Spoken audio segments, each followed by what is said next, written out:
Chapter 421.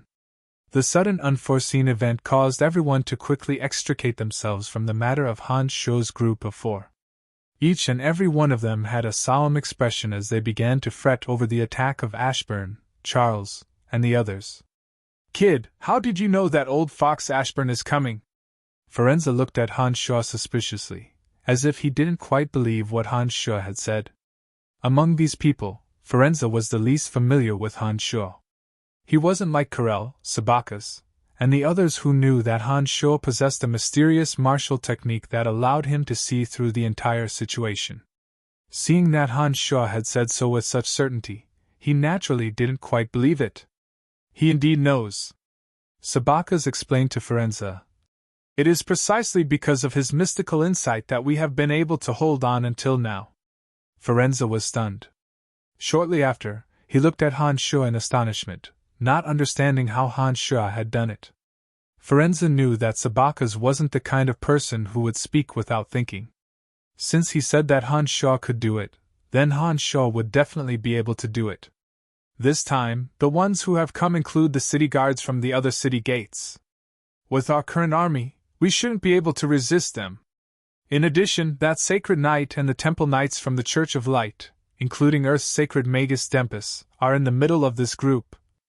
Han Shuo closed his eyes and described the layout and military strength of Ashburn and the others through his mystical demons. No details could escape Han Shuo's eyes. These days, everyone had long become familiar with Han Shuo's mystical insight. They all listened attentively to Han Shuo's detailed explanation of Ashburn's military strength. With Han Shuo's deep voice, scenes after scenes were displayed before everyone's eyes. The movements of Ashburn and the others were completely exposed.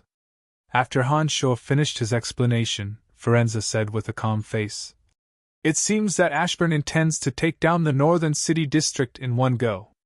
Firenze, what do you think we should do?" At some point, Old Han had also walked over and said to Firenze in a serious tone, "You give the order to open up Asen City and I will bring my troops over." Ashburn has gone crazy.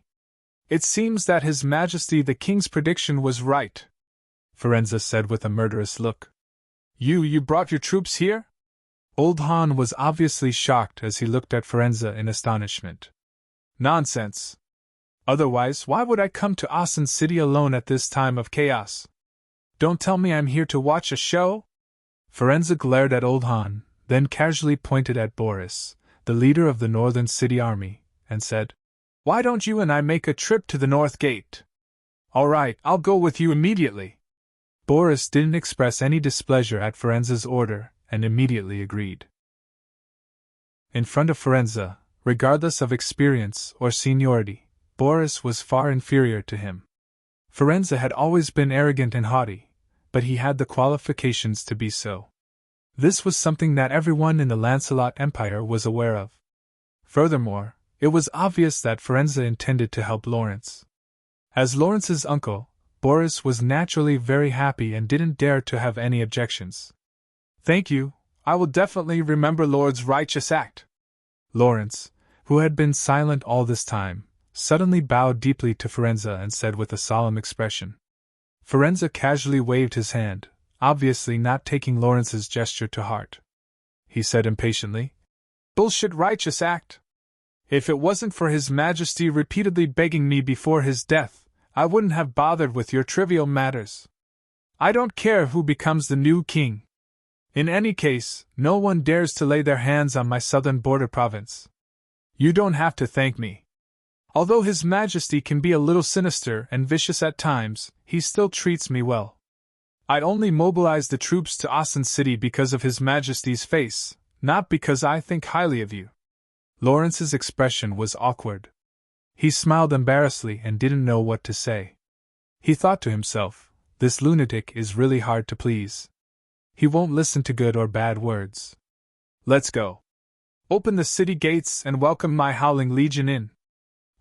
I don't believe that old fellow Ashburn can do anything." Firenze glared at Boris and swaggered outside. "Father!" Fanny softly called out. She was somewhat hesitant, not knowing if she should leave with him. "Lass, just stay here. I don't think any of them will dare to bully you. Firenze would only show concern when he was with Fanny. He wouldn't look at others in the eye unless he was angry. Only then would he glare at others. All right then. Fanny stealthily shot a glance at Han Shuo. She was also somewhat worried about Han Shuo. After all, Han Shuo had been annoyed half to death by the series of matters. She didn't know if his heart could take it. Firenze and Boris quickly left. As the great battle was approaching, Han Shuo gave a detailed description of the situation. Karel, Lawrence, Old Han, and the rest hastily began to discuss countermeasures and returned to the meeting hall ahead of Han Shuo. Amis had originally planned to discuss Han Shuo's matter with Emily alone. However, after thinking about it, he had no choice but to give up for the time being. He also hastily gathered the spies of the Dark Mantle to arrange some matters. Suddenly, only Phoebe, Emily, and Fanny were left beside Han Shuo. The three ladies looked at each other with awkward expressions. For a moment, they didn't know what to say. Han Shuo stared blankly for a long while and suddenly felt an extreme headache. After hesitating for a moment, he saw the peculiar expressions of the three ladies. He couldn't help but smile wryly and say, "This, that, shouldn't we find a place to sit down and slowly talk? Bah, what's there to talk about with a person like you? You bastard, you deceived the three of us." Phoebe was still angry and immediately scolded Han Shuo. "Now is the time when the Empire needs you the most. You don't have to worry about our matters. All right, you can leave first. The three of us should be the ones to talk in private." Emily revealed a faint smile and said to Han Shuo. The issue of her identity that had always troubled Emily seemed to have been eliminated under such special circumstances. The current outcome was very satisfactory to Emily. Seeing her brother's unconditional support, and Old Han having no choice but to adopt an indifferent attitude because he didn't want the Empire to fall into an even more chaotic situation, all of this made the miserable Emily feel as though she had been reborn. "Sisters, what do you think?" After Emily said to Han Shuo, she immediately smiled and glanced at Fanny and Phoebe. Fanny and Phoebe looked at each other and nodded somewhat uncomfortably. After Phoebe nodded, she suddenly thought of something and glared at Han Shuo, saying, "You're not allowed to use your martial skill to eavesdrop. You're too hateful. Oh, according to what you said, your martial skill can spy on the movements of the entire city. Doesn't that mean you can see any woman bathing? You hateful guy, how could you cultivate such an obscene martial skill?" When Phoebe said this, Fanny and Emily's brows suddenly creased as well, as though they suddenly thought of this possibility from Phoebe's words. When they thought of Han Shuo's bad behavior all this time, the three girls didn't feel at ease with Han Shuo's character at all. Their gazes towards Han Shuo suddenly turned sharp. Han Shuo felt a great headache and hurriedly said, "Abnormal behavior again. I have to explain to them immediately."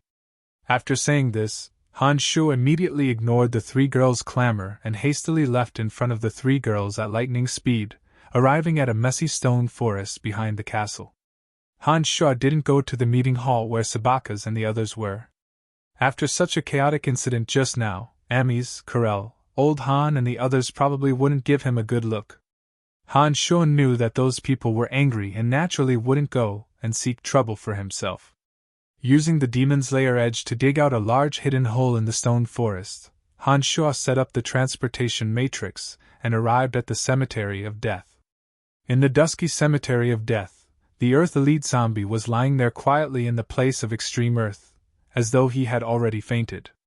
Weak strands of earthen yellow Earth Yuan energy in the surroundings slowly flowed towards the Earth Elite Zombie in the center, slowly healing the injured Earth Elite Zombie.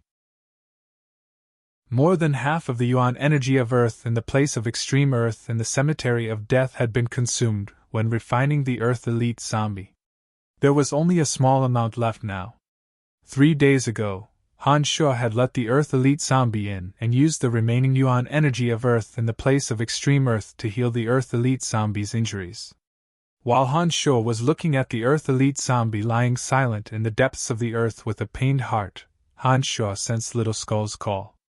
After hesitating for a moment, Han Shuo summoned Little Skull in front of him. "Father, we want to avenge him. Little Skull immediately transmitted when he landed in front of Han Shuo. I know, I'm waiting for an opportunity to kill him, Han Shuo replied. We need to become stronger, Little Skull transmitted. Soon after, a black walnut-like fruit appeared in his 5 fingers. Little Skull handed it to Han Shuo and said, Father, this fruit is for you. It's very useful. The black fruit looked like a walnut, and had an ordinary appearance. However, when Han Shuo probed it with his consciousness, he immediately felt that the fruit seemed to contain a strange energy. He was immediately shocked. What is this? What's its use? Han Shuo reached out and took the fruit that Little Skull handed over as he spoke. Suddenly, countless rays of light shot out from the fruit and wrapped around Han Shuo like ribbons. Han Shuo immediately turned into a cocoon. During this process, the bones all over Han Shuo's body ached as if they were being pricked by many fine needles. However, Han Shuo, who had cultivated demonic arts to this point, had experienced all kinds of pain. Compared to the terrible pain that felt like his brain was being cut by 1,000 knives when he opened up his brain, this kind of pain was quite easy for Han Shuo to deal with. Therefore, from beginning to end, Han Shuo did not reveal any unbearable pain, nor did he let out a moan. He was quiet as if he was sleeping. Beside Han Shuo, Little Skull stared at Han Shuo in a daze, as if he found Han Shuo's behavior very strange. After an unknown amount of time, Han Shuo felt the pain in his body become weaker and weaker, to the point that Han Shuo could ignore it. At this moment, Han Shuo let out a light breath, opened his eyes, and looked down. Han Shuo found that he had completely returned to his original appearance, and there were no longer any abnormalities in his body. Shaking his head, shaking his arms, and stretching his bones, Han Shuo suddenly had a strange look in his eyes. This was because Han Shuo suddenly found that his weight had actually increased by more than 10 times. This was really too inconceivable. An ordinary fruit had strengthened the bones in Han Shuo's body, increasing the density of the bones in his body, causing the toughness of his bones to become even more astonishing. At the same time that his bones were strengthened, his weight also increased. Although Han Shuo was already mentally prepared and understood that some changes would happen to his body, when this change exceeded Han Shuo's expectations, he was still extremely surprised. What is this fruit, and what does it do? Stunned, Han Shuo looked at Little Skull strangely, and asked in astonishment. We all call it the Black Resolute Crystal. It's the same as the Serene Luster Crystal that you consumed last time. They are both very mystical things from our side. The Serene Luster Crystal can strengthen the soul, making it more refined. This Black Resolute Crystal can strengthen our bones, making them even more sturdy. This kind of Black Resolute Crystal can strengthen the body of an evil knight by several times. I had also used a Black Resolute Crystal before, and at that time it was so painful that I hovered between life and death. However, after absorbing the power of the Black Resolute Crystal, I felt that my bones had become even more sturdy. Little Skull explained for Han Shuo. He paused for a moment, and then exclaimed in admiration. Father is really amazing, to actually not be afraid of this kind of pain at all. So it was actually a good item that was as precious as the Serene Luster Crystal. No wonder it had such a mystical effect. Last time when he made a trip to the Netherworld, Han Shuo had personally seen those undead creatures fight to the death for a Serene Luster Crystal. He understood that this Black Resolute Crystal was most likely the object that all the undead creatures fought over in the Netherworld. Such a precious treasure, yet Little Skull did not keep it for himself to increase his strength, and instead gave it to him without hesitation. This made Han Shuo feel very moved. Looking at the seemingly ordinary Little Skull in front of him, Han Shuo was about to praise it a little when he suddenly remembered something. In the past, every time his body underwent a transformation, time would unknowingly elapse. This time when he used the Black Resolute Crystal to strengthen his bones, he didn't know if a long time had passed as well. In the current Asen city's most chaotic period, time was the most precious thing. As a person who could see through everything, Han Shuo could not disappear at this crucial time. How much time has passed? Frowning, Han Sho hurriedly asked Little Skull. I don't know, Little Skull calmly replied. Han Sho immediately reacted. The cemetery of death was the same as the netherworld, it had no concept of time. This cemetery of death was enveloped by a powerful boundary, and the light of the sun, moon, and stars were also unable to shine in. Naturally, it was impossible to perceive time through the natural laws of the rising and setting of the moon. Thinking of this major event, Han Sho immediately became anxious. He did not dare to continue staying in the cemetery of death. He first sent Little Skull to the netherworld, then hurriedly stood at the center of the cemetery of death's magical transportation array. Suddenly, the sound of horse hooves trampling, the sound of magic exploding, and the miserable howls of the dying warriors suddenly rushed into Han Sho's ears. Those sounds were all coming from not too far away. As expected, a battle had already begun. Han Sho immediately reacted. When he was packing up the magic wand, all kinds of scenes had already been projected into his mind, allowing him to directly and clearly see everything that was happening not too far away. As long as Han Sho was in Asan City, the mystical demons could transmit all kinds of scenes of Asan City into his mind. However, when Han Sho was too far away from Asan City, the connection between him and the mystical demons was insufficient to support Han Sho to see everything. Moreover, the cemetery of death was obstructed by a peculiar boundary. Naturally, Han Sho could not know everything that was happening in Asan City from the cemetery of death.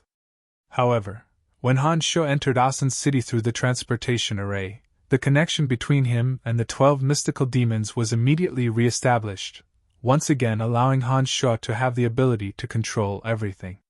Through the vision of the mystical demons, Han Sho could see that a bitter battle was currently unfolding in the spacious open space surrounding the castle. The forces led by Firenze, Corel, and Lawrence were engaged in a fierce battle with Prince Ashburn and Charles's army. Deaths were occurring at every moment. This castle was originally used to store military supplies. There just so happened to be no residents in the surroundings, only a spacious piece of land. This was a suitable venue for the fierce battle between the two sides. As far as the eye could see, battles were raging everywhere. With the castle as the center, the area within a radius of a few miles was densely packed with battles. Not only the northern city district, but some mystical demons placed in other districts also observed that the other districts, including the Imperial Palace, were similarly enveloped in the flames of war. However, compared to the great battle currently unfolding in the northern city district, the battles in the other districts of Asan City were clearly on a smaller scale. This was because the high-ranking figures who were a threat to Charles, led by Lawrence, were currently gathered in the northern city district. It was unknown if there was a tacit understanding, but none of the sacred rank experts participated in the battle. Corel and Sabacas on this side, Sacred Knight and Dempus on Charles's side all stopped and watched from afar, watching the soldiers of both sides fight to the death. Whether it was Lawrence or Charles, they both understood the terrifying destructive power of a sacred rank expert, especially a sacred rank magus. A single forbidden magic spell could even change the course of a battle. However, all the countries in the profound continent had a tacit understanding that sacred rank magi were not allowed to use forbidden magic in normal battles. Forbidden magic that was not allowed to be used in enemy countries was naturally even more so not allowed to be used during a civil war. Although Asan City wasn't small, if a few forbidden magic were to really bombard it, it was likely that the capital of the Lancelot Empire, Asan City, would disappear from the continent. Who knew how many citizens within the city would die or be injured? It was precisely because of this that Space Sacred Magus Sabacas and Earth Sacred Magus Dempus had been watching this civil war with folded arms. Not a single one of them dared to release forbidden magic to attack the enemy soldiers of the same country. Firenze became the commander of this battle. On a high ground in the middle of the castle, Firenze's crazed roars rang out incessantly. Under Firenze's command, armored generals methodically arranged their troops according to Firenze's orders, attacking Ashburn and Charles's soldiers from all directions. Han Sho, who was observing the overall situation through his mystical demons, suddenly discovered that under Ferenza's crazed roars, the soldiers of the Howling Legion under his control seemed to be scattered but faintly formed all kinds of peculiar formations, cutting Ashburn and Charles's troops into several large pieces. Charles's troops were faintly surrounded by Ferenza's men.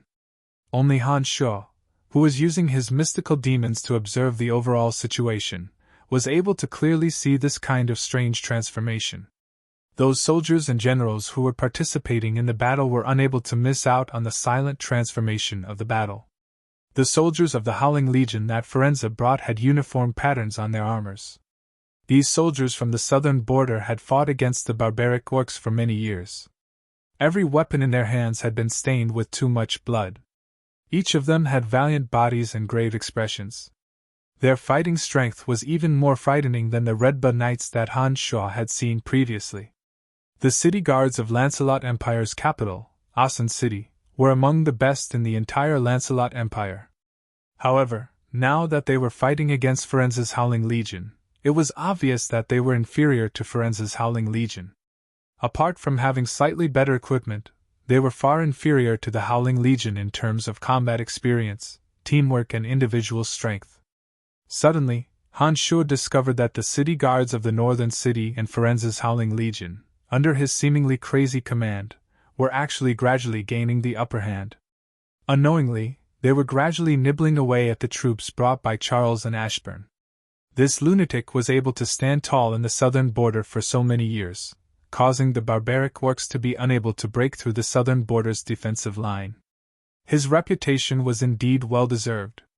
Han Sho was deeply moved, convinced by Ferenza's miraculous commanding ability. Ferenza, they are all soldiers of the Lancelot Empire. They are all innocent. It is only because of Ashburn's orders that they have no choice but to participate. If they all die, the final loss will be the Lancelot Empire. Sacred Sword Master Corel was incomparably furious, glaring angrily at Ferenza. Everything Corel did was for the sake of the Lancelot Empire's future. Under Ferenza's command, the northern city district had completely turned into a battlefield. Corpses were strewn all over the northern city district. Those who died were all loyal and devoted soldiers of the Lancelot Empire.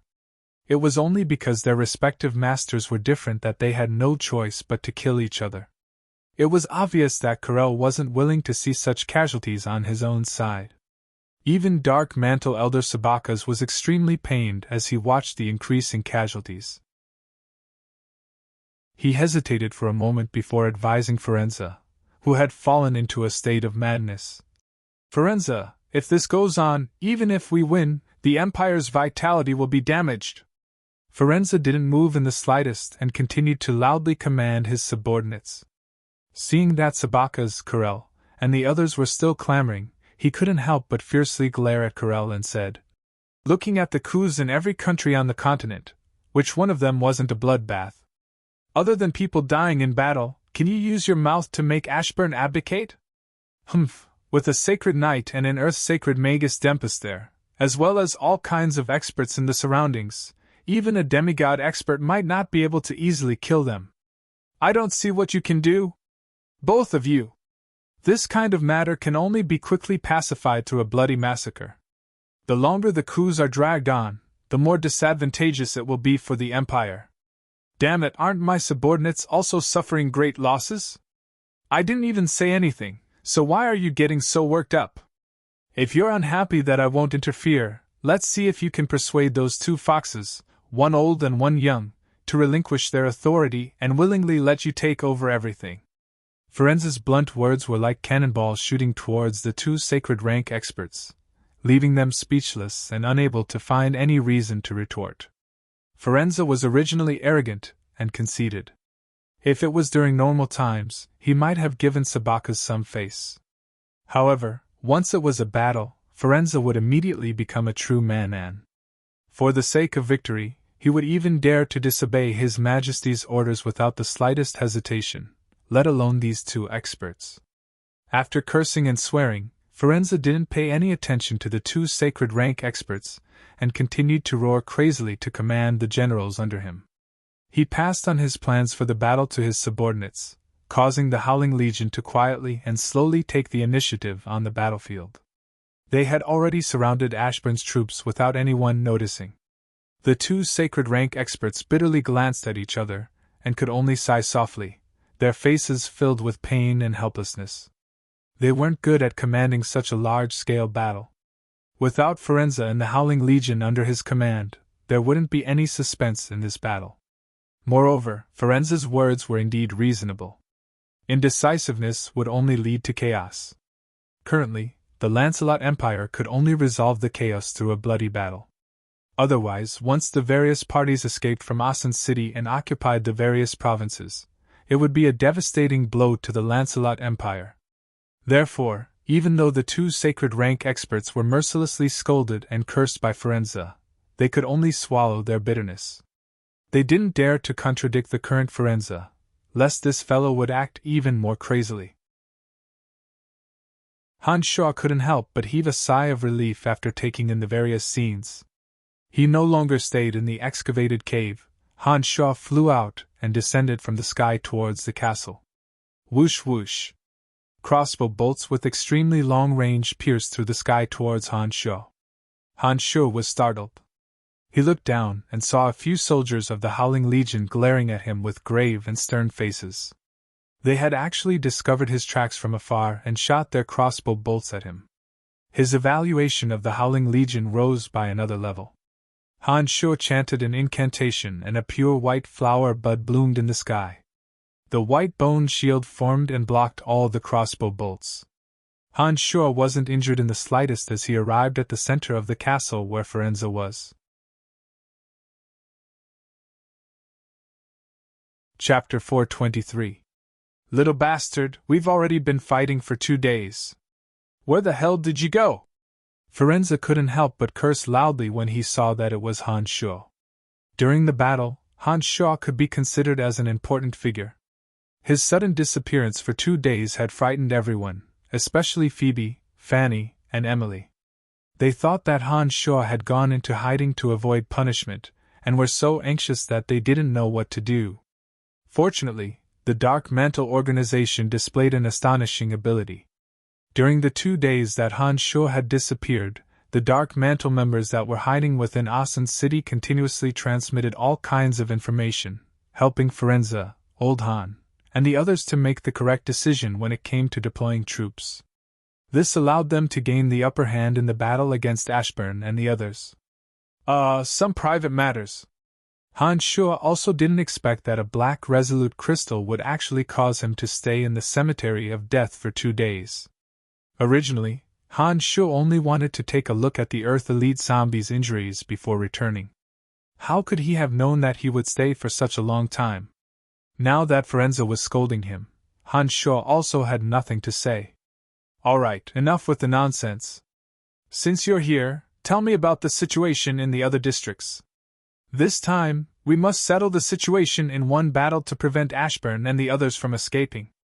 Otherwise, once Ashburn and the others leave Asen City, there will be even more battles in Lancelot City. Firenze wasn't the slightest bit courteous towards Hans Shaw, hastily urging Hans Shaw to report more comprehensive information to him. At such a crucial time, Hans Shaw didn't say much. He immediately described the situation in every district of Asen City to Firenze through the vision of the 12 mystical demons, including what Ashburn, Charles, and the others were currently saying in detail. Firenze calmly listened to Hans Shaw's description, constantly shouting out orders. Beside Firenze were not only his subordinates, but also Amis, one of the 3 heavyweights of the Dark Mantle. At such a crucial time, Amis had shockingly become Firenze's subordinate. Under his orders, Amis, through the enormous organization known as the Dark Mantle, transmitted information to every corner of Asen City. During this process, Hans Shaw finally understood that the battle in Asen City hadn't stopped for the past 2 days. Due to Charles's merciless killing spree, apart from Lawrence's side, the other 2 princes' forces had suffered even greater losses. Charles obviously intended to exterminate all of them, and had been constantly pressuring the other 2 princes. The 2 princes who didn't immediately react had suffered disastrous losses during these 2 days. Left with no choice, they went to the northern city district and reached an agreement with Lawrence, preparing to combine the strength of the three parties to deal with Charles together. In addition to the strength of the two princes, as well as the Howling Legion that Firenze had brought, Lawrence's side strength was already not inferior to Charles's. During these 2 days, the northern city district of Aachen City had become the main battlefield. However, under Firenze's arrangements, the strength of the two princes had also been utilized, gradually nibbling away at the other districts controlled by Ashburn and the others. From the looks of it, they had achieved pretty good results. Ashburn's strength was faintly being continuously consumed, and he was no longer able to become the sole power in Aachen City. It was also during these 2 days that space sacred magus Sabakas appeared all over the place, sealing off all the teleportation matrices connecting Aachen City to the outside world, preventing anyone from using the teleportation matrices to transport reinforcements from other cities. The few large-scale teleportation arrays in Aachen City were all set up by space sacred magus Sabakas.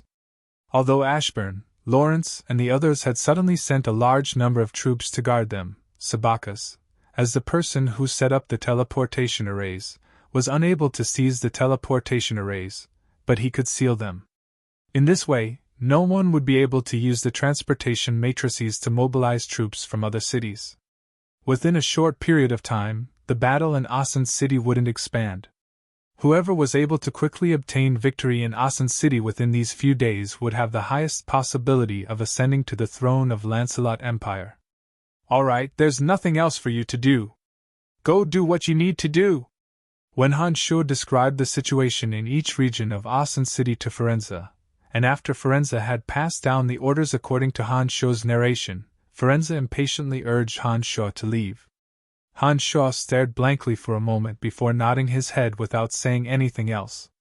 He headed in the direction where Fanny and the other two ladies were. Fanny and the other two ladies were currently staying in a hall on the second floor of the castle. Hans Scholl had long seen the three ladies through his mystical demons. The three ladies were secretly discussing something behind Hans Scholl's back. Hans Scholl didn't know what Hans Scholl was privy to, but it seemed that they weren't as estranged as they were 2 days ago. Although they couldn't be said to be getting along well, they weren't quarreling with each other anymore.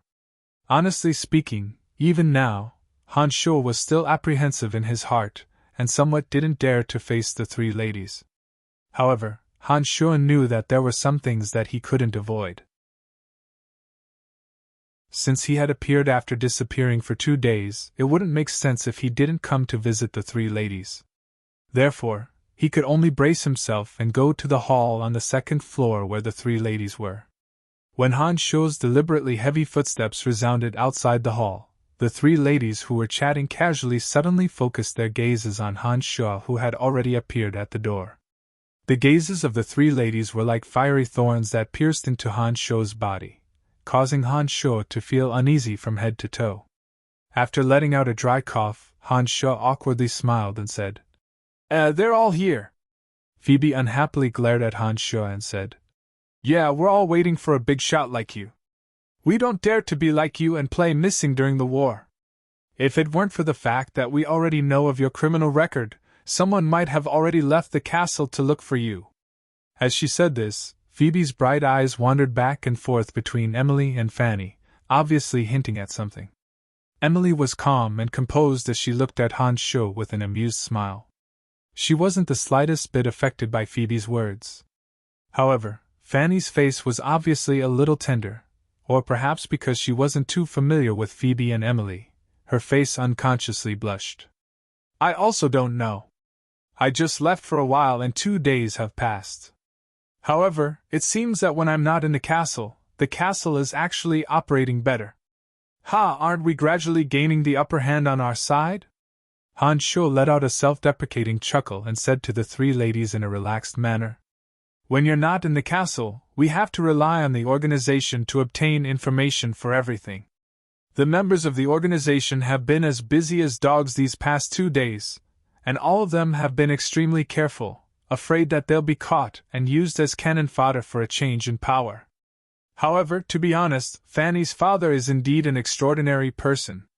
With him overseeing things, the situation on our side has slowly improved," Emily said to Hans Scholl with a smile.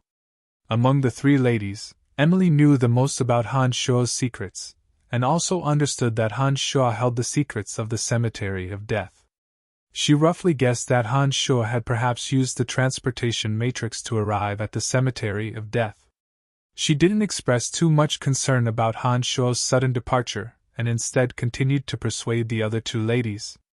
Humph, he only knows how to fight. When Fanny heard Emily praise her father, she didn't reveal the slightest bit of joy. Instead, she resentfully complained. Previously, from Fanny's mouth, Han Shuo knew that Firenze was still fighting on the battlefield even when Fanny's mother was gravely ill. Firenze wasn't by her side until her mother passed away. This caused Fanny to take it to heart, and it seemed that she still hadn't forgiven him until now. He did it for the Empire and the southern border. If your father didn't fight on the battlefield, who knows how many families in the southern border would have been destroyed? Younger sister Fanny, it actually wasn't easy for your father. Emily sighed softly and tactfully persuaded Fanny. I also know that. It's just that I saw my mother constantly talking about him before she passed away. She didn't even have the chance to see him one last time. As she spoke, Fanny's tone gradually became softer, as if a sad memory had been evoked. A trace of helplessness climbed up her brows. All right. Let's talk about happier things. Don't be immersed in the grief of the past. Phoebe also spoke a word of comfort. It seemed that the relationship between the three ladies was still harmonious, and they didn't oppose each other as Han Shuo had guessed. Just as he was about to say something, Han Shuo suddenly felt the demon's lair edge within his body stir. This startled him. He closed his eyes and pondered for a moment. Han Shuo suddenly understood and immediately said with joy, It seems that I have to cultivate for a while. During these 2 days, Asan City was in constant battle, especially in the northern city district. In an extremely short period of time, tens of thousands of soldiers had died in this battle. Every city guard in Asan City was the elite of the Lancelot Empire. The Howling Legion under Firenze's command was even more powerful. These soldiers who died on the battlefield had left behind soaring killing intent and the resentment and anger of their souls in the past few days. This kind of energy made ordinary people feel oppressed, as if there was a mountain pressing on their chest, giving them an oppressive feeling. Some experts could clearly sense this kind of energy. However, in the profound continent, only a few powerful necromancers could collect some powerful souls and refine some special undead creatures. There was no one who could directly absorb this energy. However, Han Shuo, who cultivated demonic arts, could condense killing intent and directly absorb it.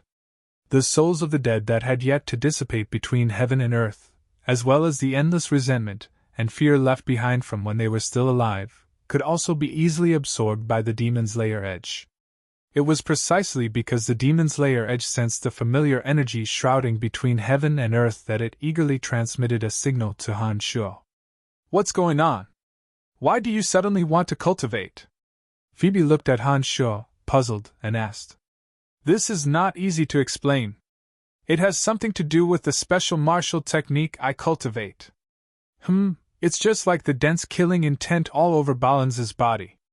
That's because he had killed many people when he was an assassin, and it unknowingly attached itself to his body.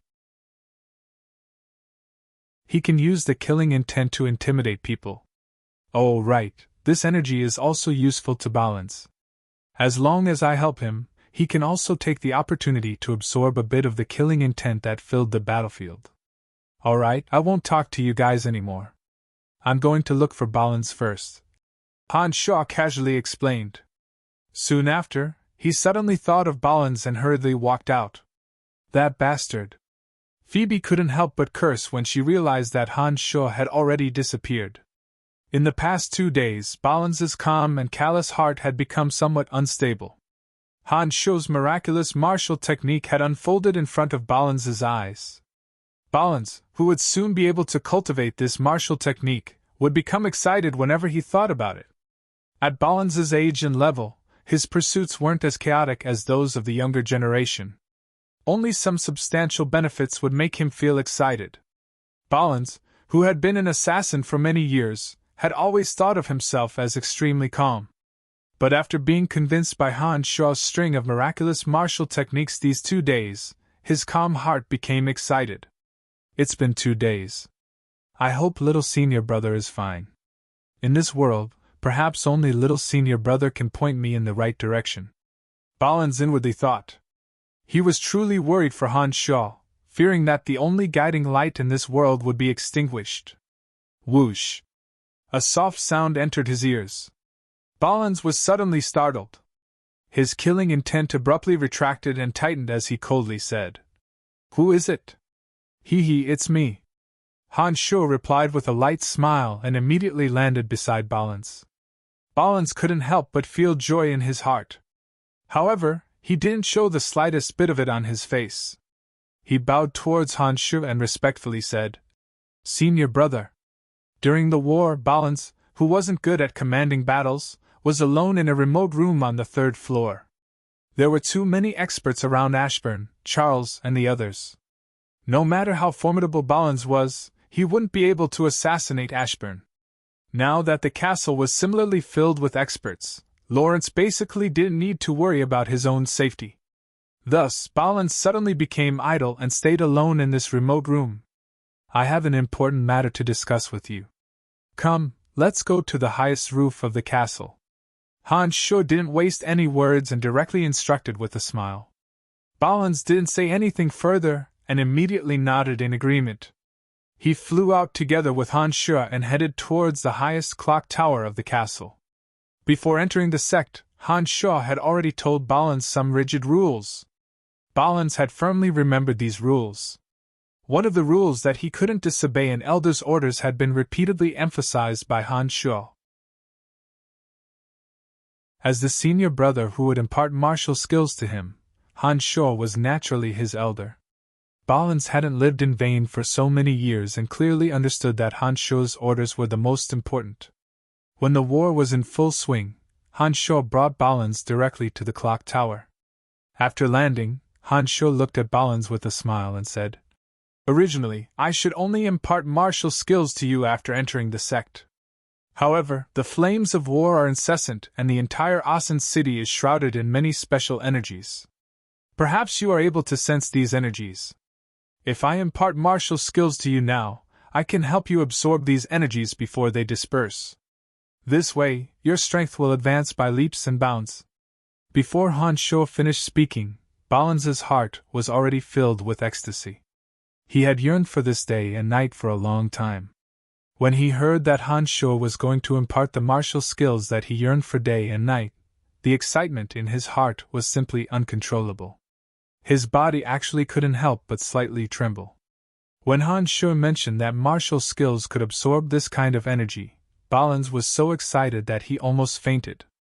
He asked in a trembling voice, "Senior, are you saying that the oppressive energy shrouding Asen City can be absorbed through martial skills?" Nodding his head, Han Shuo smiled and said, "Of course. In this world, any kind of energy can be used and absorbed. The aura of death can be used, the murderous aura can be used, and so can the energy of the soul. I believe you have also sensed that the surging murderous aura of those warriors has yet to disperse between heaven and earth. As long as you have mastered the god-slaying devil path, you can directly absorb this kind of energy. Yes, I can feel the omnipresent murderous aura on the battlefield. However, that kind of energy doesn't belong to me. I can't even familiarize myself with the murderous aura on my body. Naturally, I won't make use of others," Balins said honestly. "Hold your breath and concentrate. I will help you familiarize yourself with your new energy," Han Shuo said softly. Soon after, he went behind Balins and a strand of demonic yuan suddenly rushed into Balins' body. After so many years of messy cultivation, Balins had some vague understanding of the usage of murderous aura. The meridians in his body were filled with murderous aura. This kind of murderous aura could be transformed by the god-slaying devil path into his unique energy. It was just that he didn't know how to make use of it. When Han Shuo's demonic yuan suddenly rushed into Balins' body, it started to help the already relaxed Balins get back on his feet. First, he used the demonic yuan to slowly absorb the murderous aura that wasn't pure enough and circulated it around his meridians. In Han Shuo's mind, the meridian circulation diagram of the god's slaying devil path had already appeared clearly. Han Shuo revolved the murderous aura in Balin's body according to the direction in his memory, bringing it along with him as it slowly flowed along a peculiar path. Remember this circulation method. It can make your strength even stronger, Han Shuo said softly and injected another strand of demonic yuan into Balin's body. While doing this, Han Shuo's demon's layer edge had already flown high up into the sky. It continuously revolved according to Han Shuo's will, forming a thick layer of blood cloud. It slowly absorbed the various negative energies that lingered around Asan City, and caused the ordinary people's minds to be in turmoil.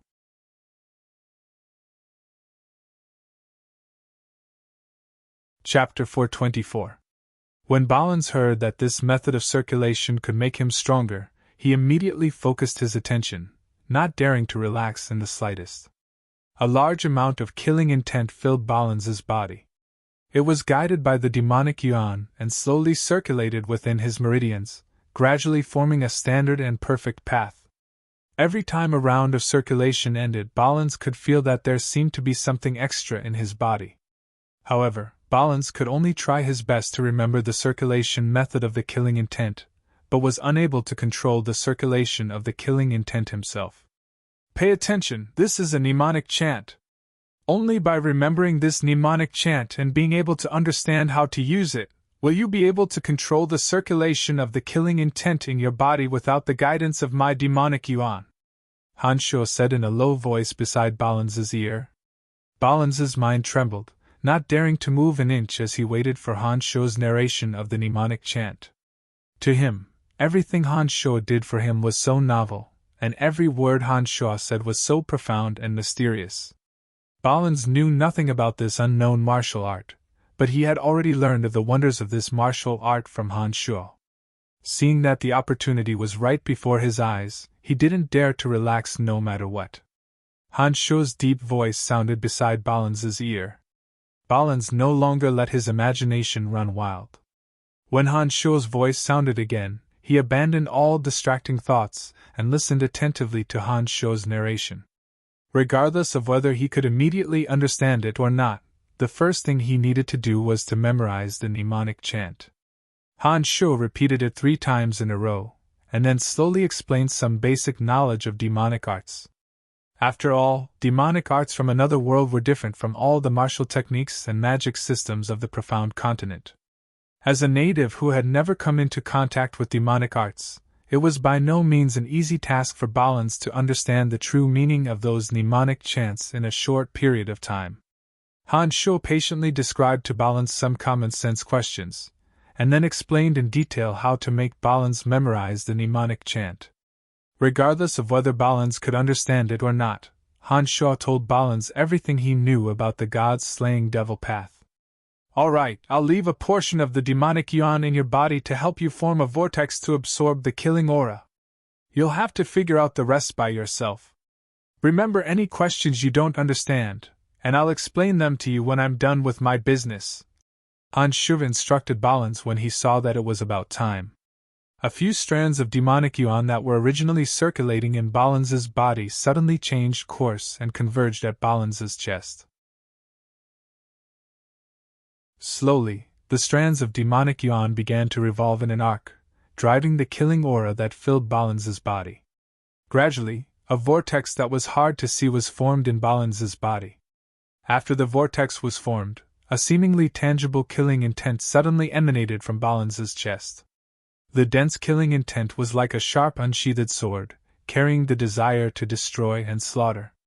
At this moment, the omnipresent killing aura that lingered in the air suddenly seemed to be drawn by the same source of energy from Balins's chest. Strands of it converged towards Balins's chest. Balins was indescribably ecstatic. If it wasn't for the fact that he couldn't move, Balins would have already knelt in front of Han Shuo and kowtowed in gratitude. As the direct beneficiary of this killing aura, Balins had never sensed the flow of the killing aura so clearly before. The vortex formed in his body was like an incomparably mysterious force, slowly absorbing the killing aura that lingered in the northern city district. The killing aura converged at his chest, and was then transformed by the vortex in his chest into strands of icy cold energy that dispersed throughout his body. Balin still hadn't understood how to use this energy, but he could clearly tell that this energy contained a terrifying destructive power. A type of energy that no ordinary person would be able to absorb entered his body in strands. Not only did it not cause any damage to his body, but it instead became a type of energy that gradually merged with the killing aura in his body. This kind of feeling was definitely not something that could be described with the word awesome. All right, stay here and don't move. You only need to carefully comprehend what I just said to you. Your current body hasn't been properly tempered, your bones aren't tough enough, and many of your meridians aren't open yet. The amount of killing aura that you can temporarily absorb isn't much. When you feel that your body can't bear it anymore, forcefully pat your chest to disperse the vortex, and you will be able to stop absorbing the energy. Han Shuo had already quietly let go and instructed Balins. Without waiting for Balins to say anything, he had already flown to another rooftop in a remote part of the castle. Rao Yong's soldiers were still fighting unceasingly. The sky above Asan City was filled with energy that was beneficial to Han Shuo. Balins could absorb a little with Han Shuo's help, and Han Shuo, whose strength had been advancing by leaps and bounds, could naturally absorb more energy with the demon's lair edge. If Han Shuo stayed by Balin's side, once Han Shuo began to absorb the enormous energy in the surroundings would directly rush into Han Shuo's body. If Balins and Han Shuo were to stay together, the killing aura that he could absorb would be affected. Not only would the absorption speed be greatly reduced, the quality would also be weakened. It was precisely because of this that Han Shuo wanted to leave Balin's side. The demonic yuan within Han Shuo's body circulated wildly, forming an enormous whirlpool in the sky above Han Shuo's head. Compared to the whirlpool within Balin's body, the whirlpool formed outside Han Shuo's body was thousands of times larger. Supported by demonic yuan, the whirlpool began to slowly revolve. The various kinds of killing aura that lingered in the northern city district suddenly converged into the whirlpool above Han Shuo's head like a trickle of water converging into the ocean. For a moment, the sky above the castle changed color. The ordinary people felt as if the pressure enveloping their bodies was slowly lessening. However, the experts' faces changed as they raised their heads to look at the sky with a strange expression. Two strange phenomena appeared in the sky above the castle. One was the blood cloud formed by the demon's lair edge, and the other was a strange, enormous black whirlpool. With the demon's lair edge as the center, the blood cloud rapidly absorbed all kinds of chaotic energy of fear and hatred that lingered in the northern city district, while the enormous black whirlpool was frantically devouring the soaring killing aura. The sudden appearance of these two strange phenomena in the sky above the northern city district caused many experts to be shocked by the negative energy that shrouded the entire northern city district. "Lord Blunt, do you feel it?" Earth's sacred magus Dempus asked that sacred knight with a somewhat grave expression. The sacred knight called Blunt frowned as he looked at the two strange phenomena in the sky above the northern city district. He said in a deep voice, "I can feel the evil energy that exists there. I'm very unfamiliar with this kind of energy. It's filled with chaos, slaughter, and madness. It's quite different from the energy of the Calamity Church. What's going on?" Seeing that sacred knight Blunt, who had extraordinary experience, didn't even know, Dempus was somewhat astonished. He muttered to himself, "My mental strength allows me to feel that this energy originates from the soldiers who died in battle. However, isn't the energy of the soldiers supposed to return to heaven and earth? How can it be bound together by some kind of energy? This is too inconceivable. Damn it! If it wasn't for Karel and Sabaka's being here, we could have gone over to investigate. However, we can only look on helplessly now. We don't even know what's going on." Sacred Knight Blunt said angrily, but he was helpless. The spectacle in the sky originated from the sky above the castle stationed in the northern city district. Obviously, it was related to the people inside the castle. However, that area was heavily guarded and protected by two saint-rank experts. Even if it was Blunt and Dempus, they wouldn't dare to rashly enter and take a look. While Blunt and Dempus were indescribably shocked, the few experts inside the castle similarly turned pale with fright. Each and every one of them raised their heads to look at the strange phenomena that had appeared above their heads. They stood there in a daze, not knowing what was going on. The blood clouds emitted by the demon's lair edge formed a bewitching blood-red color under the illumination of the sunlight, enveloping the entire area around the castle. After the sunlight was blocked by the blood clouds, it completely turned the ground into a blood-red color, mixing with the blood that was everywhere on the ground. The battlefield had completely turned into a world drenched in blood. This kind of glaring and bewitching blood-red color seemed to have the power to incite endless hatred from the bottom of one's heart on the battlefield. Both parties who were fighting became even more reckless. Everyone seemed to have turned into killing machines, crazily unleashing savage attacks on the enemy. The losses on both sides were increasing. The enormous whirlpool formed by Han Shuo's demonic yuan was like a crazy black abyss, rapidly devouring the killing intent that soared into the sky above the northern city district. Some grand magi and great swordsmen could feel the change in energy. The two sacred rank experts, Sabakas and Kurel, could even more clearly sense it. The two of them had astonished expressions, frightened by the strange phenomena in the sky. The changes in the sky above their heads had occurred above the castle. The two of them thought that the enemy was carrying out a destructive attack against the castle, causing them to be at a loss of what to do. You must immediately destroy these two strange phenomena. This is definitely the enemy's move against us. Firenze was also somewhat flustered. He had heard of the destructive might of some forbidden magic.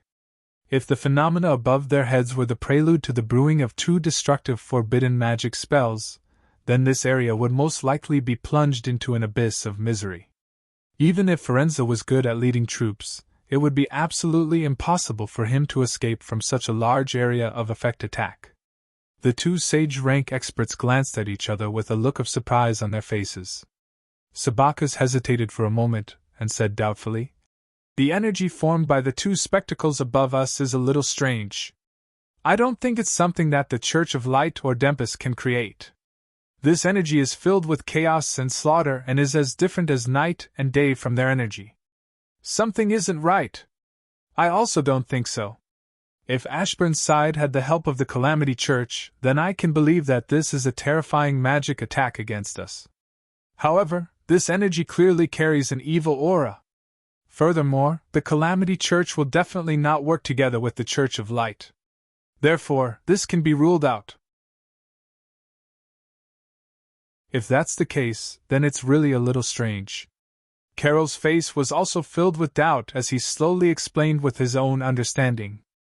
After listening to the two of them, a thought suddenly flashed through Ami's mind and he said, "Could it really be the doing of the Calamity Church, and their goal is to attack Ashburn's group?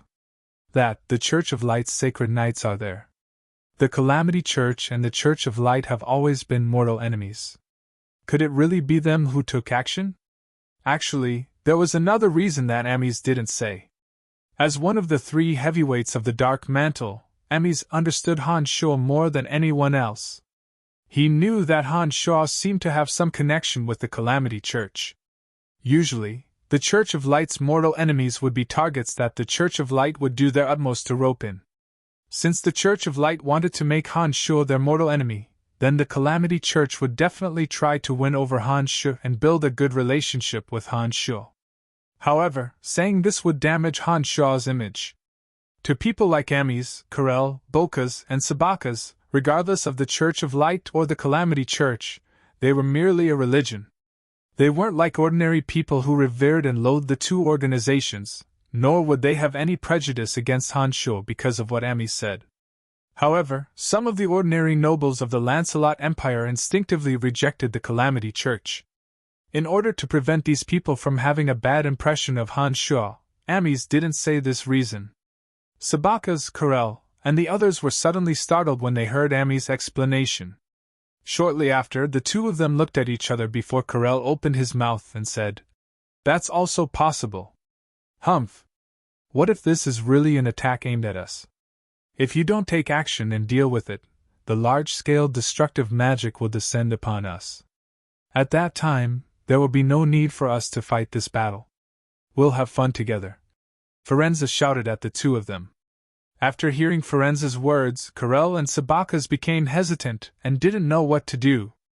If they made a mistake in their judgment, then an unpredictable situation would occur. Even the two of them wouldn't be able to bear the consequences. Just as everyone was hesitating, Emily walked over from the second floor. Emily heard the chattering of the crowd from afar and came over to cover her mouth and laughed tenderly, saying, "It's definitely Brian's doing. You guys don't have to be nervous." Everyone was stunned when they heard this. Amis immediately asked, "How can you be so sure?" He, only he can control this kind of power. I've seen him do it before. You guys don't have to worry, it's definitely him.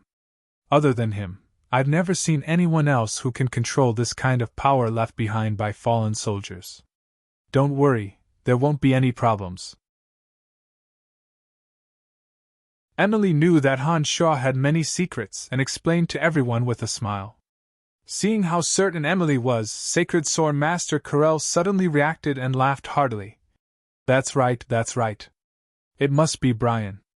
The last time I sparred with him, the power he used was somewhat similar to the power that filled the sky. I only reacted after you reminded me. So that's what's going on. Carol's affirmation clearly carried more weight than Emily's. Everyone suddenly relaxed after hearing his words. Soon after, Sabaka suddenly flew high into the sky and looked at the two wonders in the sky more clearly. At the enormous black vortex, strands of bizarre energy were filtered and transformed by the vortex, slowly entering Han Shaw, who was on the roof of the castle. With this, Sabaka completely understood what was going on. He once again landed in front of everyone and explained with a smile. As expected, it's Brian's doing. Yes, he said that he wanted to train for a while before suddenly leaving our hall. It seems like he's training that martial technique of his. You guys don't have to worry. Emily explained. Everyone looked at each other after hearing Emily's words, feeling astonished. They were shocked by the mysterious martial technique that Han Shaw had grasped. As the subject of everyone's discussion, Han Shaw had encountered a thorny problem at this time. He was gradually losing control of the various chaotic energy changes within the Demon's Lair Edge. This time, the various chaotic energy within Asen City was too great. As the number of people who died in the coup was too great, it caused the energy of fear, hatred, and anger to be everywhere in Asen City. The soldiers of different factions still had tenacious willpower even after death. As there were too many of these energies, they were unable to quickly fuse together, causing the energy within the Demon's Lair Edge to become extremely chaotic. However, during this process, the Demon's Lair Edge still tirelessly absorbed the enormous amount of negative energy within Asen City. The blood cloud it formed became thicker and thicker, causing Han Shaw to feel that he was losing control. By the time Han Shaw reacted, the enormous energy absorbed by the Demon's Lair Edge had already become chaotic within the Demon's Lair Edge. This caused Han Shaw to have some difficulty controlling the Demon's Lair Edge. The enormous amount of negative energy couldn't fuse together within a short period of time due to their soaring hatred. It turned out that the energy within the Demon's Lair Edge was trying to neutralize and dissolve them. In this way, the Demon's Lair Edge became incomparably chaotic. It surged like a soaring dragon within the blood cloud. A dense and ruthless evil aura gradually spread into the blood cloud, affecting the soldiers of both sides who were still fighting fiercely below.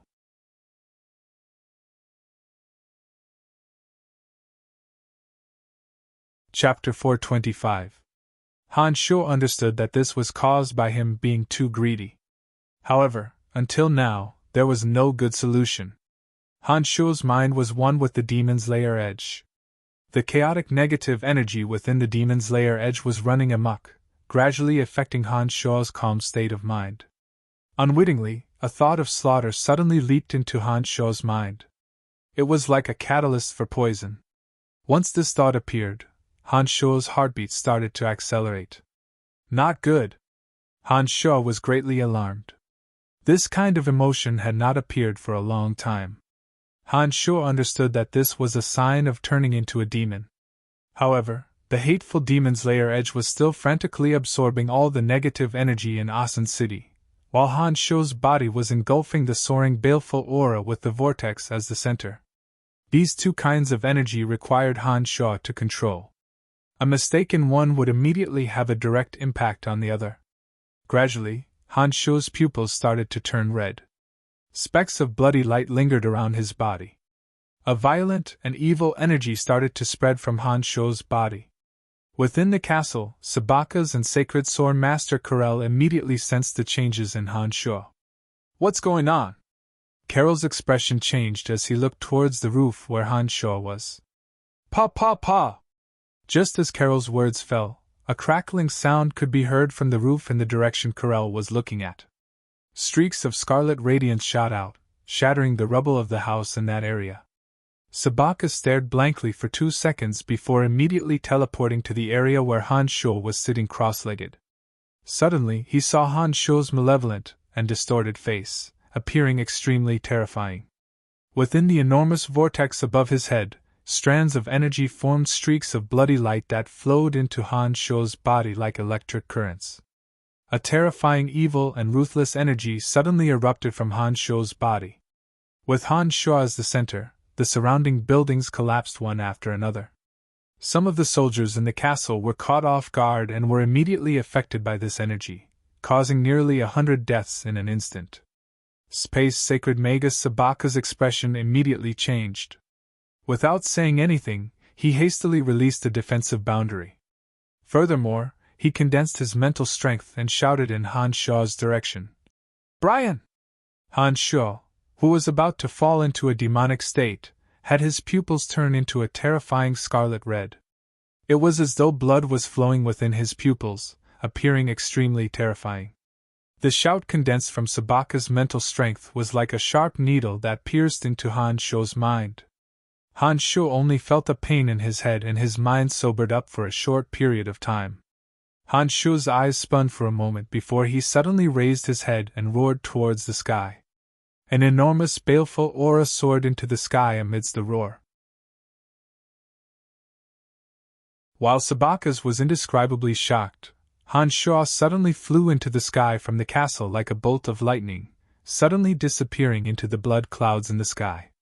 The dreadful roar resounded throughout the entire northern city district. It was as though a heavenly thunder had exploded. Many experts sensed the dreadful energy contained in the roar. Each and every one of them gazed at the area where Han Shuo had left. For a moment, they didn't know what had happened. "What's going on?" Sacred Sword Master Karel was a step late, and only saw a strand of red light soar into the sky. He hastily asked the startled Sabaka's. "I don't know, I also don't know." Sabaka's reacted and immediately shook his head as he answered in panic. He looked at the blood clouds that were gathering in the sky and said, "However, I have a bad feeling. Brian just now was somewhat frightening. The strength on his body is extremely powerful, so powerful that it made my heart palpitate." Karel was shocked. He understood Sabaka's true strength. Upon hearing Sabaka say that the strength that Han Shuo suddenly displayed just now made him feel fearful, Karel said solemnly, "I sensed a baleful aura and evil that soared into the sky from Brian's roar. I feel that something is wrong with him. I'm also worried about this. His eyes just now didn't have any emotions and made me feel very unfamiliar. This is completely different from the him we usually see. I'm sure that something that we can't understand must have happened to him." Sabaka's also had a heavy heart as he spoke to Karel. Suddenly, Karel cried out in alarm. "Look, the blood clouds in the sky are moving. The direction is actually where Ashburn is. Gentlemen, what's going on? What happened here?" Ferenza came over and asked with a calm expression. Along with Ferenza were Amis, Emily, and the rest. They had all heard the terrifying roar and were filled with doubts and puzzlement. They immediately came over to see what was going on. Fanny and Phoebe, who were originally on the second floor, also immediately stopped talking and rushed over in panic. They didn't know why Han Shuo had let out such a terrifying roar, and their hearts were filled with worry and panic. Sabaka's didn't answer Ferenza's question and instead looked up at the sky with a frown. The blood clouds that had been quietly floating in the sky above the castle and continuously absorbing all kinds of negative energy in the northern city district didn't move even though they were getting bigger. But now, the thick blood clouds had started to move. The movement of the blood clouds caused the weather to change. An oppressive pressure as heavy as a mountain pressed down. An incomparably sinister aura gradually left the sky above the castle and moved towards Ashburn and the rest. "Emily, do you know what's going on?" Amis frowned deeply and asked Emily in confusion. Among the crowd, Emily was the most familiar with Han Shuo. When Amis asked, everyone's gazes were cast towards Emily. Each and every one of them were filled with curiosity and doubt. This should be the bedevilment that Brian mentioned. He said that this state would make him crazy and even he himself wouldn't be able to control his actions. It is an extremely dangerous state that will allow his strength to increase explosively. I don't know much about it and have only heard of it from him. Emily also frowned deeply and immediately explained. After Emily's explanation, everyone immediately agreed with Emily's explanation when they saw the dozen or so collapsed houses and some of the castle's soldiers that had died tragically. Even Sabakas and Karel didn't dare to forcibly charge towards Ashburn's direction at this moment. However, Han Shuo had actually condensed a thick blood cloud and rushed over. This kind of crazy behavior was clearly not something that he would dare to do under normal circumstances. Not good. This means that Brian is extremely dangerous. But that place is filled with experts, and he has now lost his rationality. What should we do? Karel said worriedly. Sai, we can only take one step at a time. We have to pay attention to his movements at all times. If something really goes wrong, we can think of a way to save him. Sabakas sighed and said somewhat helplessly. While Sabakas was speaking, a blue crystal ball the size of a human head appeared in his hand. Sabakas chanted a magic incantation and the crystal ball suddenly refracted a gorgeous blue radiance. These blue radiances were like ripples on the surface of a lake when a pebble was thrown into it. They kept swaying non-stop. As Sabakas continued to chant the incantation, the swaying blue radiance in the crystal ball gradually calmed down. When Sabakas had finished chanting, a clear scene suddenly appeared in the crystal ball. Within the crystal ball, Han Shuo's entire body was circulating with blood and electricity. His eyes were scarlet like blood. The demon's layer edge was floating above Han Shuo's head. Layers of blood clouds were churning around him, rolling towards Ashburn's direction with him. Sabaka's 5 fingers that were dragging the crystal ball moved a little. The scene within the crystal ball continuously enlarged and changed, revealing the appearances of Ashburn, eldest Prince Charles and the rest. Among them, the Sacred Knight and Earth's Sacred Magus Dempus had shocked expressions as they looked at the dense blood clouds that were gradually rolling towards them. This crystal ball was given to me by Madame Grace. Although it cannot predict the future, it can see the scene within a certain range. However, it cannot hear anything. Sabakas explained. Humph, you obviously have a good item but you keep hiding it and not using it. What a selfish fellow, Firenze said unhappily. Sabakas coughed dryly and explained with a bitter smile. Using this crystal ball consumes a lot of mental strength, and the range of vision is also very limited. It also cannot hear anything. It can't be compared to Brian's miraculous ability. That's why I kept it a secret, not because I was selfish. All right. Let's see if something will happen to Brian, Karel impatiently said to Firenze as he concentrated on the changes in the scene within the crystal ball in Sabaka's hand. While Sabakas and the rest were staring at the changes in the crystal ball with sparkling eyes, some of the weaker nobles on Ashburn's side were suffering unspeakably. They were almost unable to breathe due to the heavy pressure from the blood clouds. Damn it, what's going on? Why is there a red cloud floating over all of a sudden? Eldest Prince Charles also felt his heartbeat quicken, as though there was a mountain pressing down on his body. His whole body was indescribably uncomfortable, and he couldn't help but curse as he looked above his head. Saints, do you know what's going on? Although Ashburn was a Grand Duke of the Lancelot Empire, he didn't cultivate in martial arts or magic. He could clearly feel this kind of pressure, and actually had the impulse to kill crazily in his heart. For Ashburn, who needed to calmly deal with all situations, this kind of impulse was undoubtedly fatal. Therefore, he hastily questioned the sacred knight and Dempus. The two saint-level experts stared at the blood cloud in the sky with solemn expressions. They could clearly sense that more and more energy was gathering in the blood cloud. This negative energy that had absorbed the unyielding anger and fear of the tens of thousands of people who had died on the battlefield was so powerful that it was beyond imagination. The two saint-level experts felt their hearts palpitate. "It's that guy called Brian's doing. I can feel that he's within the blood clouds," Sacred Knight Blunt said with a sullen expression as he raised his head to look at the sky. "It's him? Isn't this brat courting death? He actually dares to come here and throw away his life." Eldest Prince Charles sneered. There were two sacred rank experts here, as well as many great swordsmen and Grand Magus-level experts. In addition, there were also several thousand soldiers standing guard.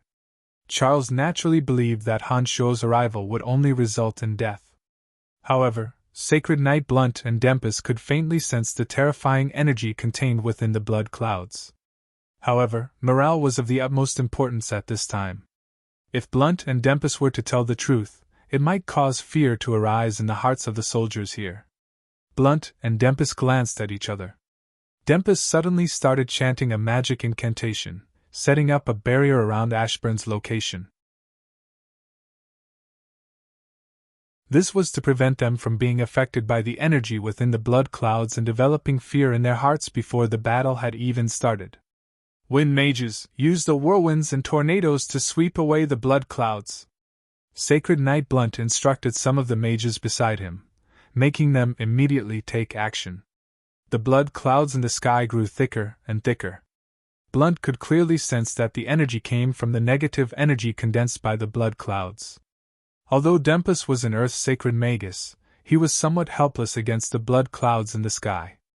Only a few wind mages were able to display the full extent of their power. Under Sacred Knight Blunt's instructions, the wind mages on Ashburn's side started chanting incantations one by one.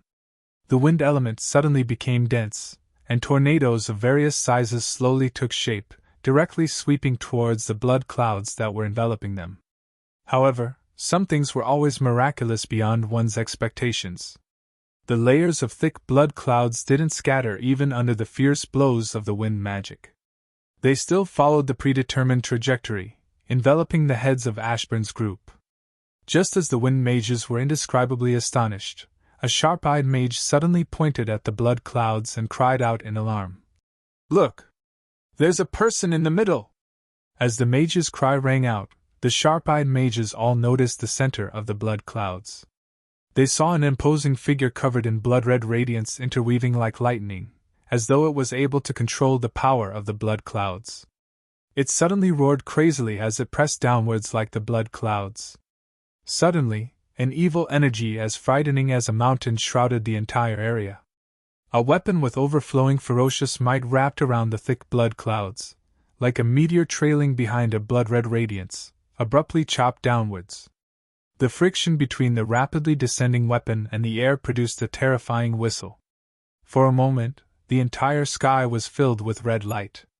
Blunt and Dempus, who were below, paled in fright. "Quickly retreat!"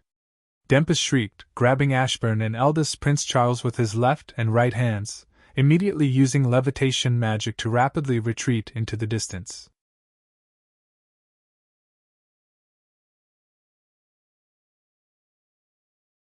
Chapter 426.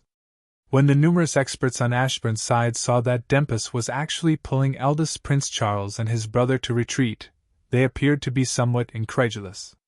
"Everyone retreat!" The Church of Light's Sacred Knight Blunt suddenly shouted, immediately moving far away in Dempus's direction.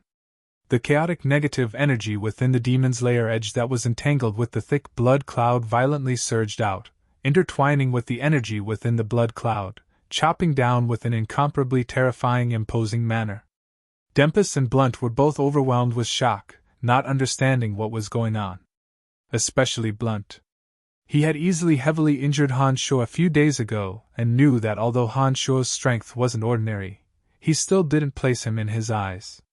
How could he have expected that Han Shuo's strength would actually reach such a terrifying level in just a few days? The two had sensed the terrifying energy contained within this attack and immediately started to retreat.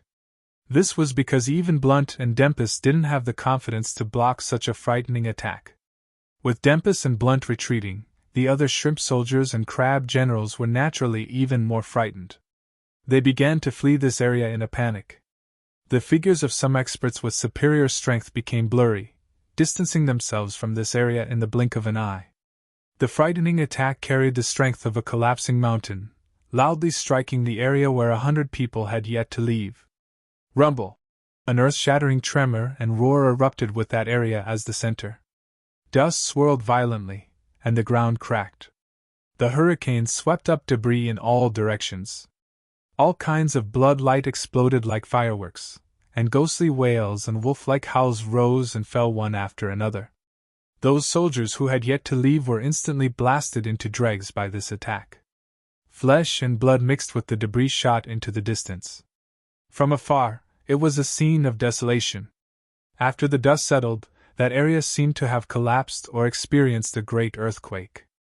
An oval pit with a diameter of 10 meters appeared out of thin air. The deep pit was obviously created by this bombardment. The corpses in the deep pit were black and flowing with scarlet blood. Some of the clothes were emitting black smoke. With the deep pit as the center, the ground seemed to have been severely ravaged, as if a giant awl had chiseled a hole. The center was deep and bottomless, and the surroundings were full of potholes. The might of this attack shocked everyone present. Not only were Ashburn and the others who had just escaped dumbstruck, even Corel, Sabacus, and the others who were observing the changes in the area through the crystal ball had their mouths wide open, their faces filled with disbelief. This was done by Brian? At this time, Fanny and Phoebe had also arrived. Fanny had never thought that Han Shuo would be so terrifying. She murmured in a daze. Sacred Sword Master Corel felt that his lips were somewhat dry as he said, "This is too inconceivable. This attack didn't have any magical elements and was purely a martial technique attack. It caused the deaths of 100 people and even created a deep pit in the ground. Even if I used my full strength, I wouldn't be able to produce such a terrifying attack. I really don't know how he did it." No wonder Grace said that he could bring a new future to the Lancelot Empire. It seems that Grace has foresight. If those people hadn't escaped in time, I'm afraid that this attack would have caused the deaths of several hundred people. This is indeed extremely terrifying. What's even stranger is that this attack indeed didn't have any magical elements mixed in it. It was purely a result of his mystical martial technique. He's truly a kid brimming with mystery. Sabacus praised from the bottom of his heart. Teacher, this doesn't seem possible. I know Brian's strength. He isn't that terrifying. Doesn't this mean that he has surpassed you? Phoebe was dumbfounded. She felt that everything she saw from the crystal ball was unreal. All along, Phoebe had believed that her teacher Corel was the strongest person on this continent. During the years that Phoebe had been by Carol's side, she had seen Corel being challenged by many experts. However, without exception, those experts who dared to challenge Corel had all suffered a crushing defeat at his hands. After so many years, Phoebe had seen many of these things. It had left a deep-rooted impression in her heart that Corel was omnipotent. In her heart, she had always believed that Corel was the most terrifying expert in this world and that no one could surpass him. However, after hearing Carol's words, Phoebe caught an obscure meaning in his words. It seemed that the terrifying scene that Han Shuo's attack had created was something that even her teacher was unable to achieve. This overturned Phoebe's understanding all along, causing her to feel extremely strange. If Brian can maintain this standard, to be honest, even I would have to temporarily avoid him. Corel shot a glance at Phoebe, who had a strange expression on her face, and sighed. I really didn't expect this kid to be so terrifying. Could it be that when we sparred previously, he purposely held back to save me some face? What a terrifying kid. Even Dempus and Blunt, two sacred rank experts, had to retreat immediately. One can imagine how powerful this kid's attack was. Otherwise, with Blunt and Dempus' arrogance and status, it would be impossible for them to retreat in front of a junior. Sabaka's determined. Amy's had an astonished expression. He thought to himself that after the civil strife of the Empire, as long as Lawrence sat on the throne, this kid's status in the Empire would be as noble as the current Duke of Ashburn. It seemed that it wasn't a disgrace for Emily to follow him. He only hoped that this kid would really treat Emily well. While Amy's was sighing with emotion, Firenze had an astonished expression as he blankly stared at Fanny. Firenze asked, "Lass, was this kid really your student in the past?" "Yes, he was. When he was in the academy, he was often bullied by others." Fanny also smiled bitterly as she explained to Firenze. "This world is changing too quickly. I'm old, I must be old. I discovered that I'm already behind the times." Firenze had a strange expression on his face. He was astonished by the young Han Shuo's astonishing performance. "Look, he's starting to move again." This time, the one who cried out in alarm was Lawrence, his tone filled with excitement. The happiest person here was none other than Lawrence. Watching Ashburn, Charles, and the others flee in a sorry state, Lawrence felt indescribable joy in his heart. Ashburn and Charles had secretly attacked him time and time again, almost killing him on several occasions. The hatred between them had long since reached a stage where they wouldn't rest until one of them died. Now that he was able to see Ashburn and Charles make a fool of themselves, Lawrence naturally felt extremely delighted, especially at this crucial moment. As long as Ashburn and Charles died, the entire Lancelot Empire would undoubtedly be under his control. Thinking of the scene of everyone submitting to him, Lawrence was so excited that his heartbeat quickened.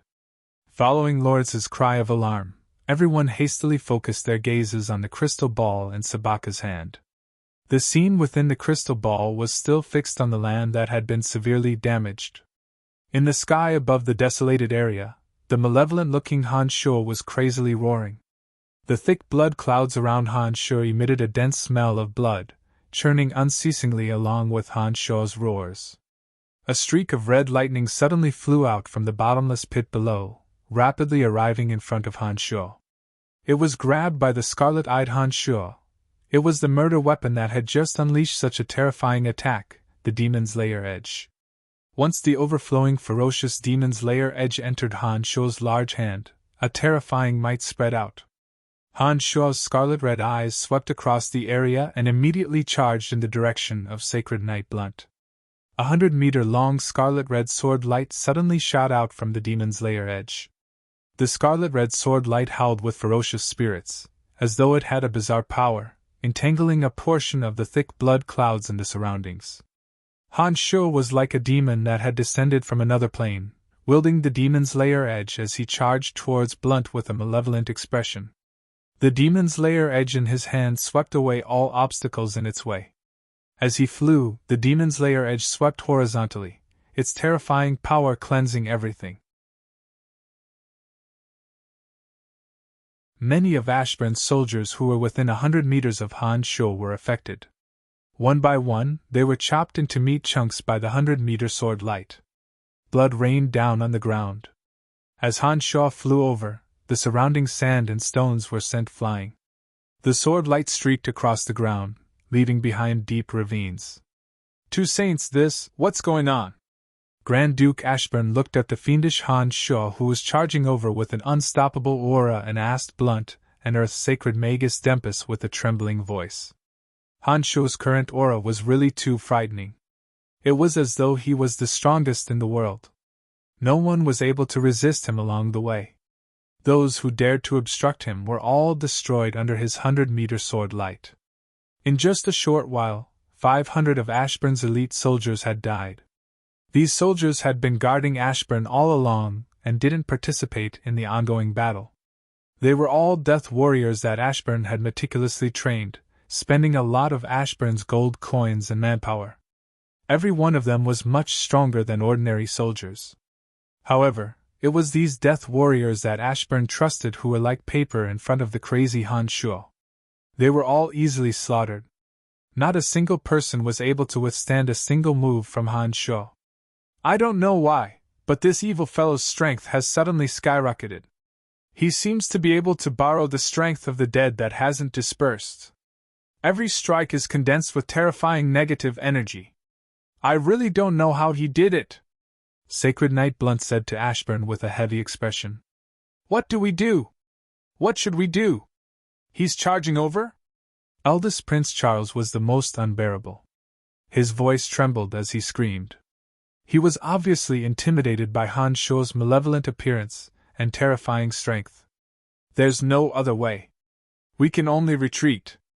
Currently, no one can stop him, Earth's sacred Magus Dempus immediately replied. Although this decision made him feel incomparably sullen, he really had no other choice. What did the two of you say back then? You said that we wouldn't be afraid even if it's a sage rank expert. Now you can't even stop such a young fellow. You're too useless. Where else can I retreat to? If I leave Asen City, wouldn't all of our preparations be for naught? As Charles was trembling with fear, he was clearly somewhat hysterical, speaking incoherently. Charles, shut up! The two sages' judgment is absolutely not wrong. Calm down! Ashburn saw that the two sage rank experts' expressions were somewhat unsightly, and hastily berated Charles. After being berated by Ashburn, Charles abruptly woke up with a start, and didn't say a word. Two sages, Charles is still young and has somewhat lost his composure. Please don't take it to heart. We will listen to the two sages. Ashburn lectured Charles and immediately apologized to Blunt and Dempus. Even though Ashburn was the Grand Duke of Lancelot Empire, he still had to treat this kind of sage rank expert with caution. Furthermore, they currently needed to rely on two sage rank experts. If they were to anger these two people, then Ashburn and the others would be in an even more disadvantageous situation. Therefore, Ashburn had no choice but to apologize humbly. Sacred Knight Blunt coldly snorted, shooting a glance at the silent Charles and said, Be more careful next time. I'm only helping you this time out of respect for my good friend Cass. Otherwise, I wouldn't care about your life and death. Charles was secretly hating in his heart, thinking that he would definitely teach Blunt a lesson after he gained power. However, he didn't dare to show any displeasure at this moment, and had no choice but to nod in agreement with a smile. Lord Blunt, for the sake of the God of Light's radiance spreading throughout Lancelot Empire, please don't haggle over it. Lancelot Empire's Church of Light's Red Archbishop Cass smiled and said to Blunt, Forget it. Everything is for the God of Light. Blunt lightly shouted and immediately said to Dempus, You bring them away from here. I'll lure that fellow away. I can feel that this fellow's main target is me. It seems that he hates me for injuring him last time. Thank you, Mr. Blunt. Take care. Dempus stared blankly for a moment before saying in admiration. Ashburn and Charles looked at each other. Charles cursed in his heart, thinking, Since you know that his target is you, why do you still want to stay with us? Isn't this clearly trying to harm us? You old fart, you really aren't anything good. Cass, my old friend, I'll have to trouble you to stay with me. This fellow is a Grand Magus Necromancer. Only the divine weapon revelation in your hands can render his undead army useless, Blunt said to Cass. Of course. Cass nodded in agreement.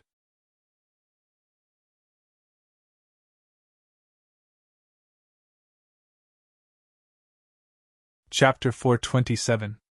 After Blunt's speech, Dempus led Grand Duke Ashburn and Charles, as well as a group of experts protecting them, and rapidly retreated in a certain direction. Blunt, Cass, and a few temple knights and white priests of the Church of Light stayed together, heading in the opposite direction of Dempus and the others. Blunt's guess was completely correct. Currently, in Han Sho's heart, he firmly remembered the holy aura on Blunt's body. Previously, when the Earth Elite Zombie was injured, Han Sho's hatred was a sore point in Han Sho's heart. Before he entered demonization, he had already locked onto Blunt and set a target for him, not letting go. As expected, when Blunt, Cass, and the other followers of the Church of Light left in one direction, Han Sho flew over like a fiend. His eyes were fixed on Blunt, and he persistently chased after him. Dempus and the others, who originally planned to leave quickly, suddenly realized that Han Shuo's target was really Blunt and immediately heaved a sigh of relief. Under Ashburn's command, the group of people once again changed directions, circling around and returning to the center of the battlefield, continuing to command the battle that was in full swing.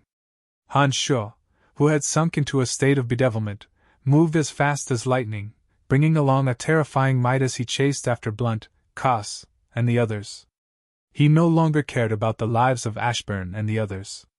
Within the crystal ball, Firenze coldly snorted and said, "Ashburn is courting death. Even at this stage, he still can't determine the outcome of the battle. It seems that Blunt and those fellows from the Church of Light have met with trouble." Corel calmed down and said to Sabakas with a smile, "Yes, that's right. I originally planned to help Brian at any time.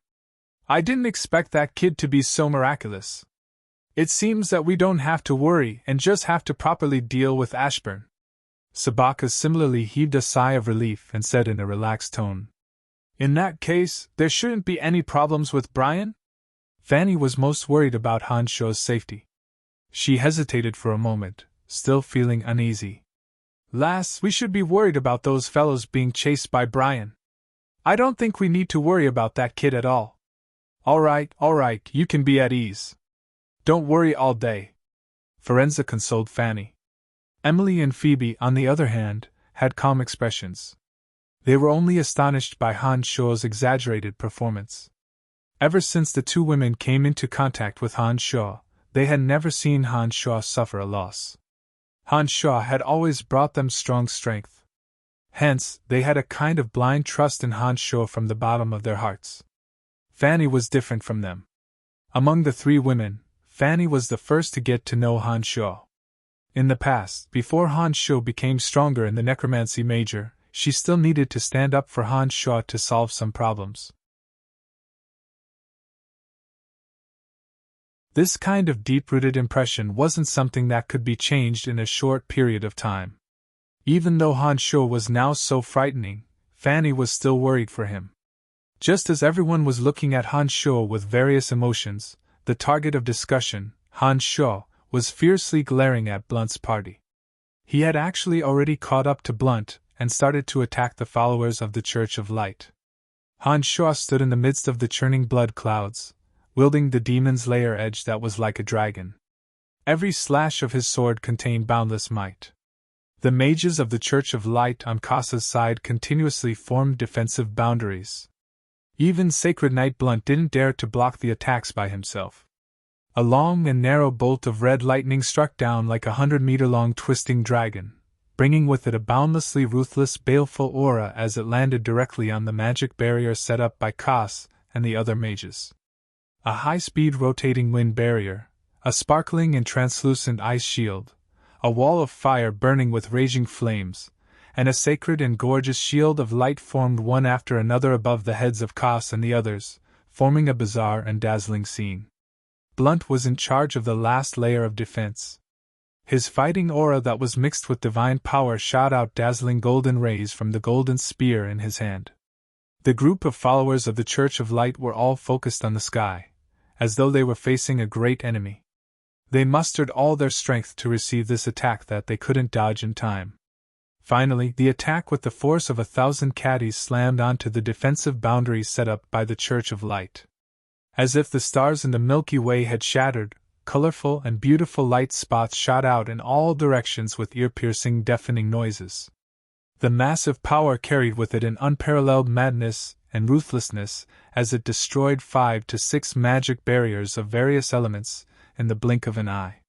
The magic boundaries that the mages had expended all their strength to set up were like paper in the face of this destructive force. They collapsed almost instantly upon contact, only stopping the destructive attack for a moment. The remaining power of the attack didn't diminish in the slightest as it continued to cleave down. Another 7 to 8 magic boundaries were torn into specks of light of various colors. Only when it encountered the shield of light released by the Cardinal using the divine weapon Revelation did a series of terrifying explosions truly reduce some of its ruthless power. Thump, thump, thump. Red Archbishop Koss, who had been bitterly releasing his mental strength to form the shield of light, couldn't resist and was forced to take 3 steps back. Finally, he fell on his butt, his head buzzing as he uncontrollably spat out a mouthful of fresh blood. "Lord Blunt, hurry!" Koss, who had caught his breath, screamed. Suddenly, he felt a sharp pain in his head. Crack! The sound of an eggshell shattering rang out. The shield of light that Koss had set up shattered, and the ferocious attack continued to rumble downwards. Sacred Knight Blunt shouted loudly. The golden spear in his hand emitted a dazzling golden radiance that soared into the sky. A divine aura erupted from Blunt's body and converged into the golden spear in his hand. It transformed into a golden bolt of lightning that shot towards Han Shaw's attack. Rumble! Suddenly, a series of muffled thunderclaps came from the clear sky. Gold and blood-red colors intertwined, forming a magnificent spectacle. However, the terrifying power that came from the battle between the two experts was as terrifying as the eruption of a mountain torrent. Even the space seemed to be torn apart by cracks. A muffled groan came from Blunt's mouth. A frightening, ruthless energy suddenly surged into Blunt's body. The golden armor on Blunt's body emitted a pleasant tinkling sound. He suddenly felt as though his internal organs had been smashed by a giant hammer. His body couldn't help but stagger, and blood unknowingly flowed out from his mouth and nose. "Blunt is injured! What a frightening attack!" Corell shouted loudly with an indescribable excitement in his expression. Through the crystal ball in Sabaka's hands, Lawrence and the others could clearly see the situation. They could clearly see the blood flowing out from Blunt's mouth and nose. Those with sharp eyes like Corell, Sabaka's and the others even saw Blunt's body momentarily stagger unsteadily. Compared to Blunt's battered and exhausted state, the Demon's Lair Edge, who had just grasped the Demon's Lair Edge in his hand, still had a malevolent and terrifying expression. His scarlet pupils were filled with insanity, and he was callous and emotionless. He truly looked like a machine that only knew how to kill. Apart from his heavy panting, Han Shou's appearance didn't change at all. No signs of fatigue could be seen. Only the volume of the blood cloud he was in had shrunk, as though it had been blown away by the surging aura during the battle. "Crazy! Brian has really gone crazy! He actually injured a sacred knight of the Church of Light!" Cecilia, one of the 3 heavyweights, had been silently observing the development of the situation. She finally couldn't help but exclaim softly. Having carried out missions in enemy countries all year round, Cecilia understood the terrifying strength of the sacred knights of the Church of Light better than anyone else. In the entire profound continent, the sacred knights of the Church of Light were the most powerful existences. Having roamed around various countries, Cecilia had heard many rumors about the sacred knights. She knew just how powerful these experts who had obtained God's blessing were. However, this kind of existence that looked down on the experts of various countries had actually been injured by the hands of a young man. If this matter were to spread, Han Shou would immediately become a legend in the profound continent, and gloriously enter the ranks of the top experts of the profound continent. To Cecilia, Han Shou's performance today could only be described as unimaginable. It was also from this moment onwards that Cecilia, who originally wanted to compete with Han Shou, completely lost all thoughts of winning. Even though she was Sabaka's granddaughter, even though she was one of the 3 heavyweights of the Dark Mantle, and even though she had always believed that she wasn't inferior to any youngster. But at this moment, Han Shou's shocking performance completely overturned Cecilia's thoughts. It made her understand just how powerless she was to compete with Han Shou. "From this strike onwards, Brian's name will spread throughout the entire profound continent." Space Sacred Magus Sabakas looked at Han Shou, who was standing proudly in the crystal ball, his expression solemn as he made his decision. Lord Blunt is injured." In contrast to the astonishment on Sabaka's side, the believers of the Church of Light on Blunt's side were shrouded in fear. Those believers constantly repeated the sentence, as though Blunt's injury meant that the mission this time was a complete failure. Their morale fell to rock bottom with the unceasing repetition of these words. "Shut up! Those who aren't dead, continue laying down the magical boundary. The next wave of attacks is about to descend. You fools, if you don't want to die, then immediately take action. Blunt, who had always been calm and unruffled, suddenly lost his composure and couldn't help but shout angrily. At this moment, these believers of the Church of Light didn't have the time to think about the difference in Blunt's tone. That was because the thick blood cloud above their heads had once again begun to churn and gather. They understood in their hearts that this was a sign that the demon above was about to make a move. Cough, cough! Red Archbishop Koss coughed violently for a while before standing up shakily. He held the divine weapon Revelation in his hand and continued chanting incantations, becoming the first to deploy a magical boundary. Koss's heart was filled with bitterness. Even with his outstanding intelligence, he couldn't understand how Han Shuo's strength had increased so dramatically in such a short period of time. Han Shuo, who had been seriously injured by Blunt just a few days ago, displayed strength that couldn't be simply described with the word terrifying. Koss, who originally thought that victory in this coup in Asen City was within his grasp, now not only did he not have any confidence, his heart was also filled with a terrifying sense of dejection. This demon, I should have destroyed him the first time I met him. Koss sighed regretfully in his heart. When Koss started chanting incantations, those mages of the Church of Light who still had strength left had no choice but to continue chanting incantations and doing what they had just done in order to survive. When Han Shuo flew over just now, that frightening speed made them understand that if they didn't work together, they wouldn't be able to escape Han Shuo's pursuit. That was because Han Shuo's speed was even faster than their levitation spells. They didn't know if this kind of magical boundary would be as effective as before. However, in order to survive for a while longer, they didn't have much of a choice.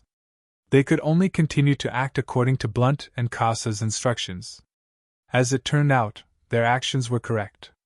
Han Shuo's next attack arrived as planned, but its power was clearly much weaker than the previous one. However, it still tore through the boundary set up by the mages and knocked Red Archbishop Koss unconscious once again. Sacred Knight Blunt, who had similarly blocked the attack, was blasted into the ground amidst a brilliant golden light. However, this attack was much weaker, but the lethality of this attack was much greater than the previous one. Not a single follower of the Church of Light was killed in that unparalleled attack, because they had all been blocked by the boundary and Blunt. However, even though the power of Han Shuo's attack had weakened, the followers of the Church of Light were all gravely injured from the previous attack. The defensive strength of the boundary this time was far from as firm and perfect as the previous one. The final result was that Red Archbishop Koss was knocked unconscious, and Sacred Knight Blunt's body was smashed into the ground. In addition, over 20 temple knights and white priests were minced into pieces by the blood-red sword rays. While the power of Han Shuo's next attack was weakened, the time it took for it to brew was also shortened. Before those people could react, the blood-red sword rays no longer gathered into a single beam. Instead, they entangled the thick blood cloud and rained down like a rain of blood. For a moment, miserable wails and howls could be heard from below. Just as everyone was minding their own business, a blood-red cold light as thick as an arm fiercely pierced the body of Red Archbishop Koss, who had just fainted. The divine weapon in Koss's hand, Revelation, suddenly shone brightly. Shortly after, a ruthless and frightening aura suddenly emanated from Koss's body. When the followers of the Church of Light reacted, they suddenly discovered that Koss was bleeding from his 7 orifices and had lost all signs of life.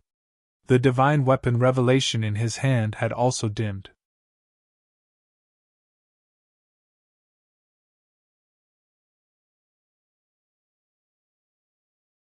Chapter 428. Lord Koss, Lord Koss! A white priest near Koss suddenly shrieked. His lordship is dead, Lord Koss is dead! Another temple knight cried out involuntarily. His cry was so loud that it spread far and wide. Sacred Knight Blunt, who had a mouthful of fresh blood stuck in his throat, couldn't hold it in any longer after hearing this. He immediately spurted out the blood he had been suppressing. The originally shiny golden armor on Blunt's body was now like a tortoise's shell, full of cracks. It looked like it had been heavily injured in the previous attack. "Calm down, everyone, calm down. Quickly hold revelation properly," Blunt shouted from afar. Streaks of blood-red sword rays whizzed down like a rain of arrows. The remaining thick blood cloud that had been shrouding Han Shuo's body was entangled by the streaks of sword rays, increasing the might of the streaks of blood rays and turning them into lethal weapons to reap the lives of the Church of Light's followers below. Miserable howls rose and fell. Under the rain of streaks of blood rays, more than half of the Church of Light's followers were instantly killed or injured. Each and every one of them had their stomachs cut open. Even the sturdy armor worn by the temple knights couldn't withstand the piercing of the streaks of blood rays, causing them to fall into pools of blood one after another. Blunt yelled as he pulled his body out from the ground. He saw that a white priest had already obtained the divine weapon of the Church of Light, Revelation. The white priest brandished the golden spear in his hand and blocked a blood ray that was shooting at his back. Blunt's eyes were bloodshot as he stared at Han Shuo, who was standing tall in the sky. Boundless hatred filled his heart. When the rain of blood rays and arrows finally subsided, there were only 30 or so followers of the Church of Light left around Blunt. This operation against the Lancelot Empire could be considered a complete failure. Even the person in charge of the Church of Light in the Lancelot Empire, Red Archbishop Cass, had been killed on the spot. The losses were far greater than Blunt had imagined. The thick blood clouds around Han Shuo, who was standing tall in the sky, had already disappeared.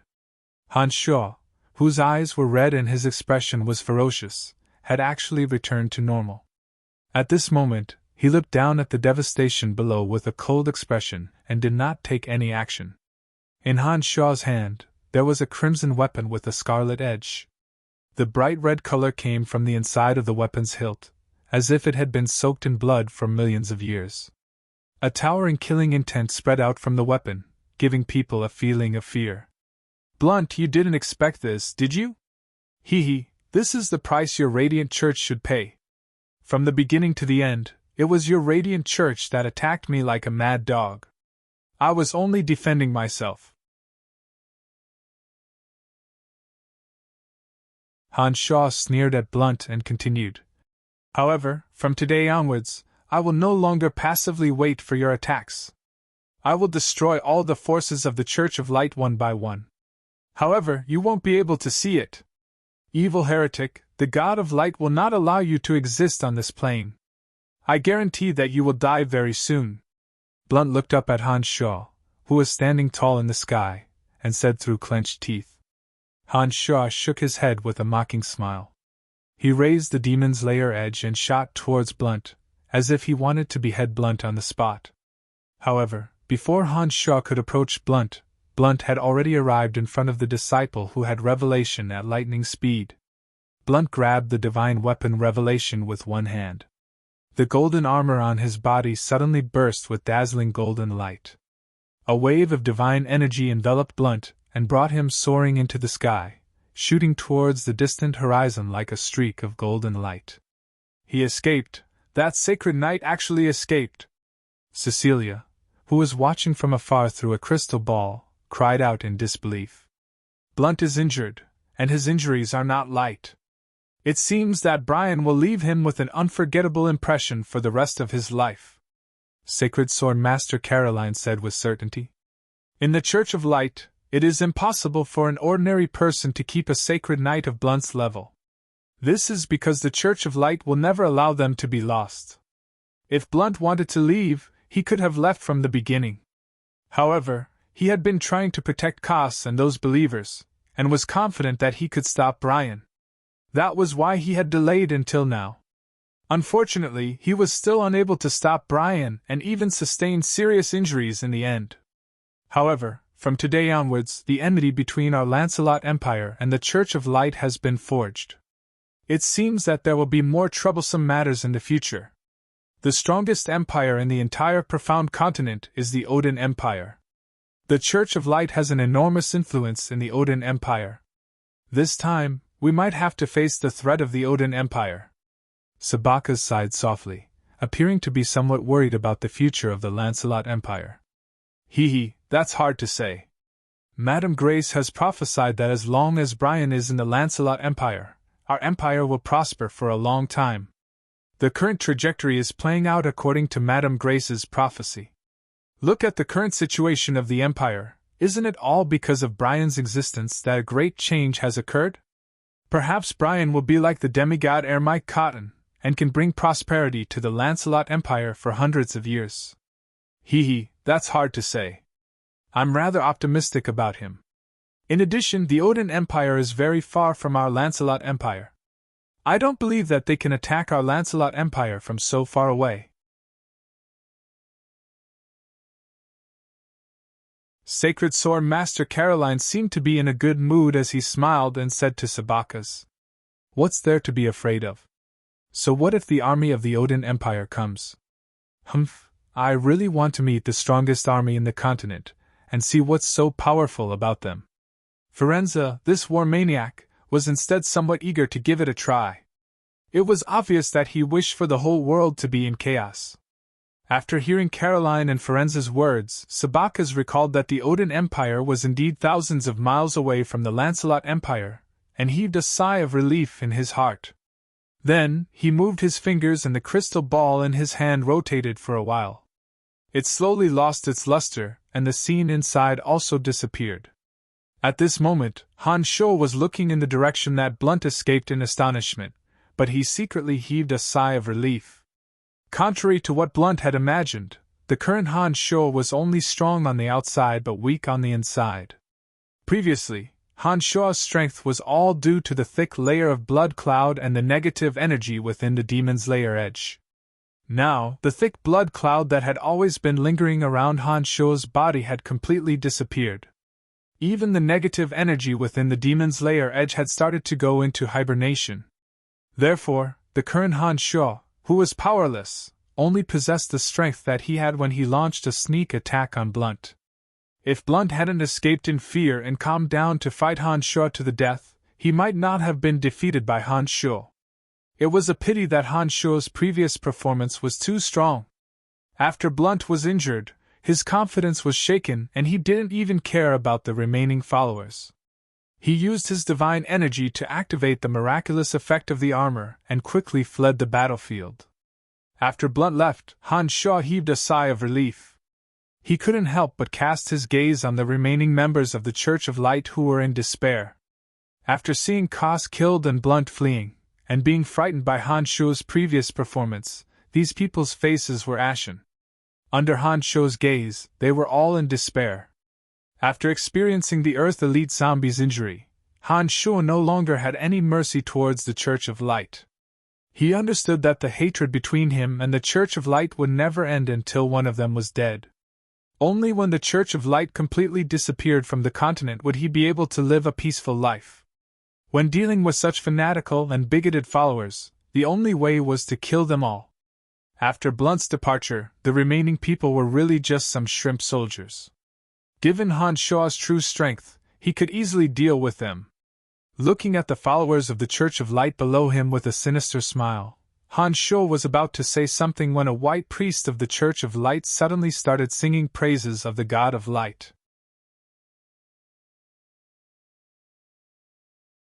After the white priest finished singing, he cried out in grief, "The God of Light will definitely purify our souls and avenge our humiliation today." Then, under Han Sho's gaze starting from this white priest, the remaining members of the Church of Light committed suicide one after the other. What a bunch of people with sh*t in their brains. Religious beliefs are really harmful. Han Sho couldn't help but lament as he watched the followers of the Church of Light commit suicide one after another in front of him, knowing that they couldn't escape with their lives. Raising his head to look at the sky, Han Sho could sense the soaring killing intent that enveloped the entire Asan city. Although Han Sho had already absorbed a portion of it, the killing intent that had yet to dissipate was still very dense. This made Han Sho feel extremely refreshed. Currently, the two types of energy within Han Sho's demon's layer edge had miraculously returned to normal under the release of his demonic energy. The energy that had been purified had turned into pure negative energy, and flowed into the demon's layer edge like a trickle of water. The demon's lair edge had once again returned to its natural state, becoming one with Han Shuo's mind. Within Han Shuo's body, the energy that he had previously absorbed using the giant vortex had already converged into the demon infant. It was just that it hadn't been completely absorbed yet. But overall, after releasing the chaotic energy, Han Shuo was now completely relaxed. Not only did he not have to worry about losing his mind, he also didn't have to worry about the demon's lair edge and his body becoming chaotic again. Once his mind became clear, Han Shuo immediately saw the situation clearly through the mystical demons. The defeat of Ashburn and the others in the northern city district was already very obvious. Even Ashburn and eldest Prince Charles could clearly see it, and currently had plans to retreat. Under Ferenza's command and the cooperation of the other two princes, the other regions of Asen City that were further away had similarly achieved victory. It seemed that Ashburn and Charles's sudden coup this time could be considered a complete failure. A mystical demon roamed one round around the castle. Han Shuo discovered that the people there were gathered together, and discussing spiritedly. The target of their discussion was none other than him. Han Shuo didn't know whether to laugh or cry because from their discussion, Han Shuo discovered that his status had suddenly risen at an astonishing rate. On top of the clock tower, Balanz's body was trembling incessantly, as though he was having an epileptic fit. Balanz's face was flushed red, as though his body was no longer under his control. His eyes were filled with a crazed killing intent. Han Shuo stared blankly for a moment before coming back to his senses. He inwardly cursed Balanz for his recklessness, and flew towards Balanz at high speed. A blood-red rainbow streaked across the sky. With a loud whistling sound, Han Shuo arrived in front of Balanz. He stretched out his left hand and pressed against Balanz's chest. With a sudden push, Balanz, who was trembling as though having an epileptic fit, suddenly returned to normal. Cough, cough! Like a drowning man who was suddenly able to breathe again, Balanz's face was flushed red as he coughed violently. The killing intent in his eyes slowly faded. His left hand once again pressed against Balanz's back. Without waiting for Balanz to react, Han Shuo extracted a portion of the chaotic killing intent in Balanz's body and patted Balanz's back with his large hand. Balanz let out a muffled groan and fell to the ground. Then, his eyes finally returned to normal. He knelt at Han Shuo's feet with a pale face and said, "Senior brother, thank you!" Han Shuo coldly snorted and said angrily, "I told you before I left that your body definitely can't withstand too much killing intent. I told you to stop the internal vortex in your body when you felt it was about right, but you just didn't listen. If I hadn't discovered it in time, I'm afraid your body would have exploded in a moment. I'm sorry, senior brother. I was wrong." Balanz was terrified as he apologized. He hurriedly said, "I was too greedy. I never thought that I could absorb this kind of killing intent to increase my strength. This time, I finally came across this opportunity with great difficulty. I really couldn't suppress the excitement. I kept saying that I would let go after absorbing a little more, but I didn't want to stop. By the time I felt like my body was about to explode, my body was no longer listening to me." The temptation of this sudden increase in strength was something that Balanz couldn't resist. Especially since this was the first time Balanz had absorbed this kind of energy.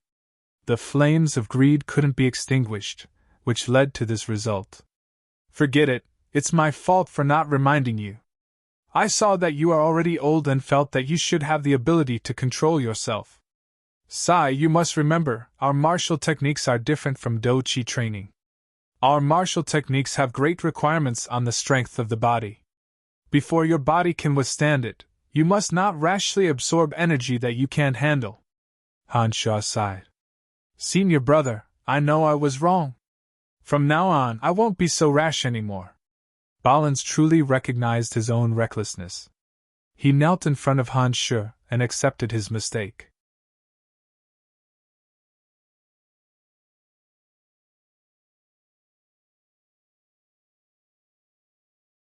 Chapter 429. While Han Shuo was teaching Balanz a lesson, Sabakas and the rest rushed over upon hearing the news. "Brian, are you all right?" Fanny looked tenderly at Han Shu and was the first to ask. Han Shu shook his head with a smile and said, "Don't worry, I'm fine." Emily and Phoebe were also looking at Han Shu with sparkling eyes. To Emily and Phoebe, the person whom they had set their sights on displaying his invincible might was even happier than them being in the limelight. This was a woman's deep-rooted nature. "Kid, you did well!" Even Firenze praised Han Shu. However, he immediately added, "No matter how powerful you are, if you dare to bully my daughter, I will never let you off." "Father, what are you talking about? Brian wouldn't dare to bully me." "Ha, I'm still his teacher. Even if he's powerful now, he's still my student." After a few days, Fanny was obviously no longer reserved and appeared to be much more cheerful and lively. Seeing that Fanny revealed a smile when she saw Han Shu, Firenze understood that Fanny's feelings for Han Shu were indeed very deep. Seeing his daughter's sincere joy, Firenze didn't want to dampen her spirits. He laughed dryly and didn't continue to say anything. "Brian, I didn't expect your strength to be so terrifying. It seems that you didn't use your full strength during the previous sparring session. Kid, are you doing this because you think that I'm not worth your full strength?" Sacred Sword Master Corel pulled a long face and said with some displeasure. With a bitter smile, Han Shu immediately explained, "Mr. Corel, you've misunderstood. Previously, I was only able to injure Blunt because I had used other powers. My own strength is far inferior to Blunt's. You've also seen that layer of blood cloud that shrouded the sky was the power I relied on. Now that the power within that layer of blood cloud was completely released by me, I've been beaten back to my original form. Last time, it wasn't that I held back, but that I really wasn't that powerful. Please don't misunderstand. So that's how it is. You can actually use the chaotic power within the blood cloud. This martial technique of yours is indeed very miraculous," Han Shu said in astonishment. Just now, he was also pretending to be angry. In fact, he had faintly guessed in his heart, and only wanted Han Shu to personally confirm that. Balans had already stood up and was staring blankly at everyone's baffling conversation, not knowing what had happened. Seeing that Balans had a puzzled expression, Lawrence took the initiative to walk towards him. With a smile, he described Han Shu's power to Balans. Lawrence was ineffably excited as he described, while Balans was incomparably shocked as he listened. He stared blankly at Han Shu, feeling as if he was getting to know Han Shu all over again. This wasn't the first time he had such a feeling.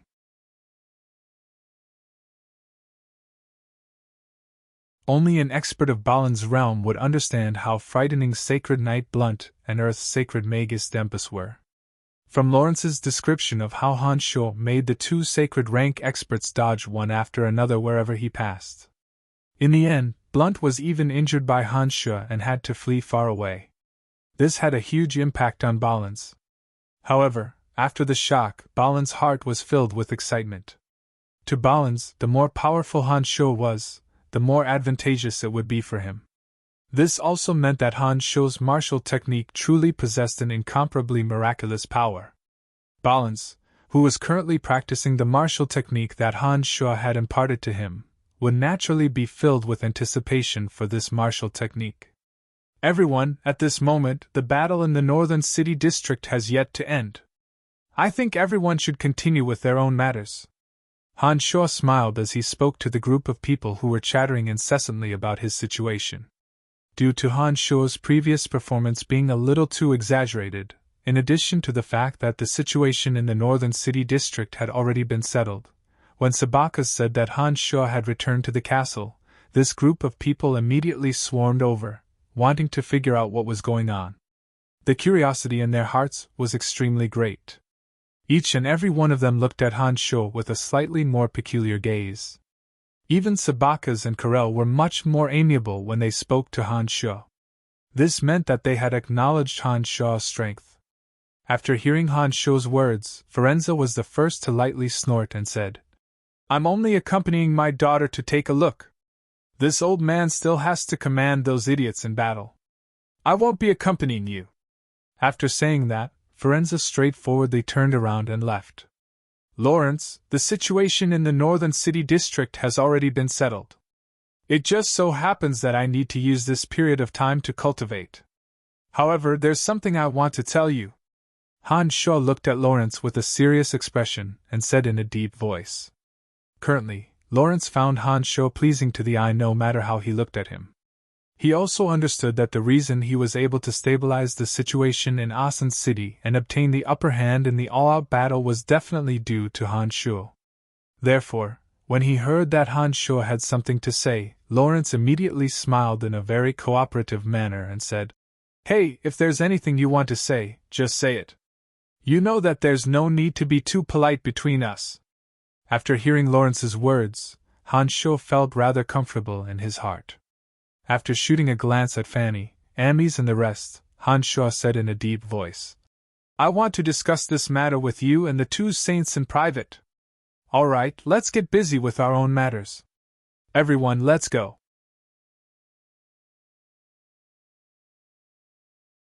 One of the three heavyweights of Dark Mantle, Amis, said with an elegant smile and was the first to leave.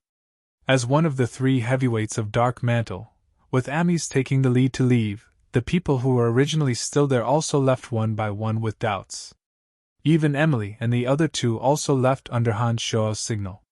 In the blink of an eye, those important people who were originally in the castle because of curiosity all left under Amis's signal.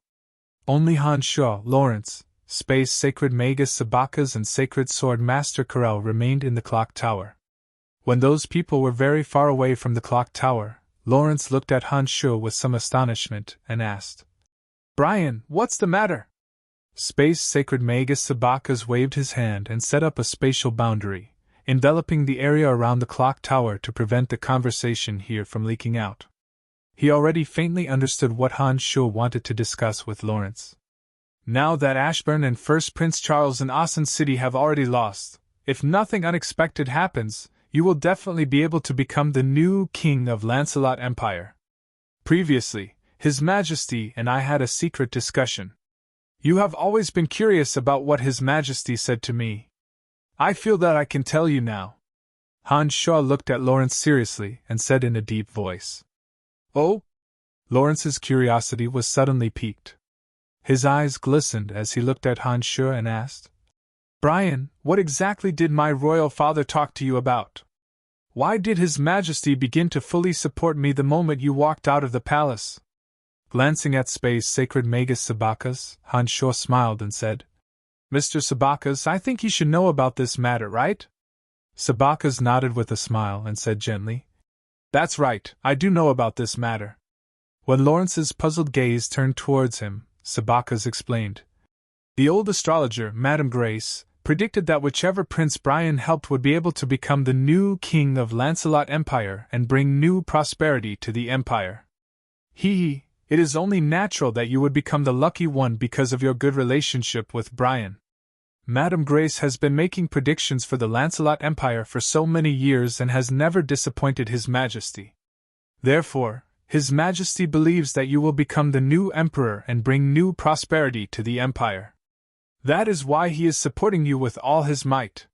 When Lawrence heard Sabaka's explanation, he looked at Han Sho with a stunned expression. Only now did he understand that the reason he, the illegitimate son, had suddenly received so much attention was all due to Han Sho's help. It wasn't that His Majesty had suddenly changed his mind and thought highly of him. For someone like Lawrence who only cared about results, he was clearly shocked when he heard Sabaka's words.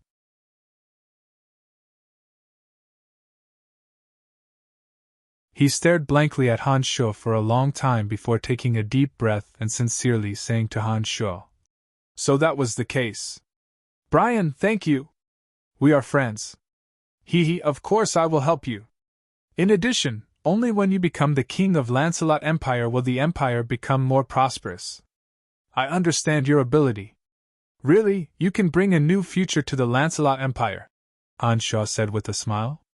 Shaking his head with a wry smile, Lawrence said, "It seems that I still need to rely on you. If I had listened to Mr. Sabaka's words before today, I'm afraid I wouldn't have taken it to heart.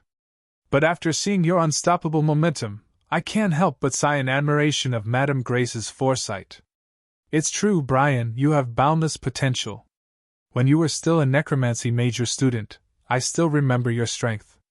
Back then, you became my punching bag for a few gold coins, and I could even beat you back then. But now, how long has it been? In less than 5 years, you are already standing at the peak. Oh, you are only in your early 20s. No one can predict your future. I have to say that Madame Grace's prediction is indeed accurate. Everything is developing according to her predictions. It seems that the Lancelot Empire might really be as Madame Grace said. Because of Brian's existence, it will once again prosper for another 100 years. Sacred Sword Master Corel couldn't help but sigh. It's hard to say what will happen in the future. The future isn't set in stone. At least, that's what I believe, Hanshaw said with a smile.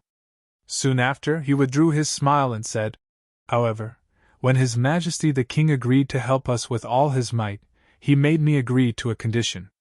I thought I should tell you about it at this time. Brian, you are too polite.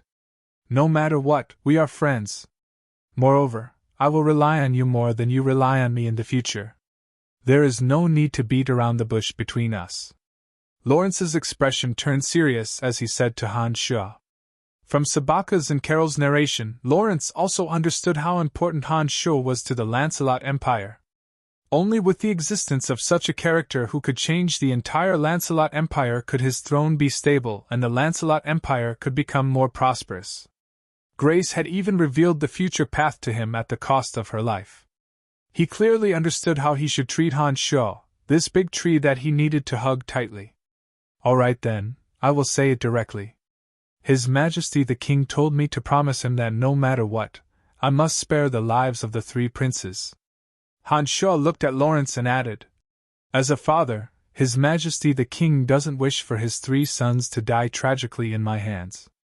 I promised him, but I must respect your opinion. Your Highness, this is also what His Majesty said to us. Sabakas looked at Lawrence with sparkling eyes and explained.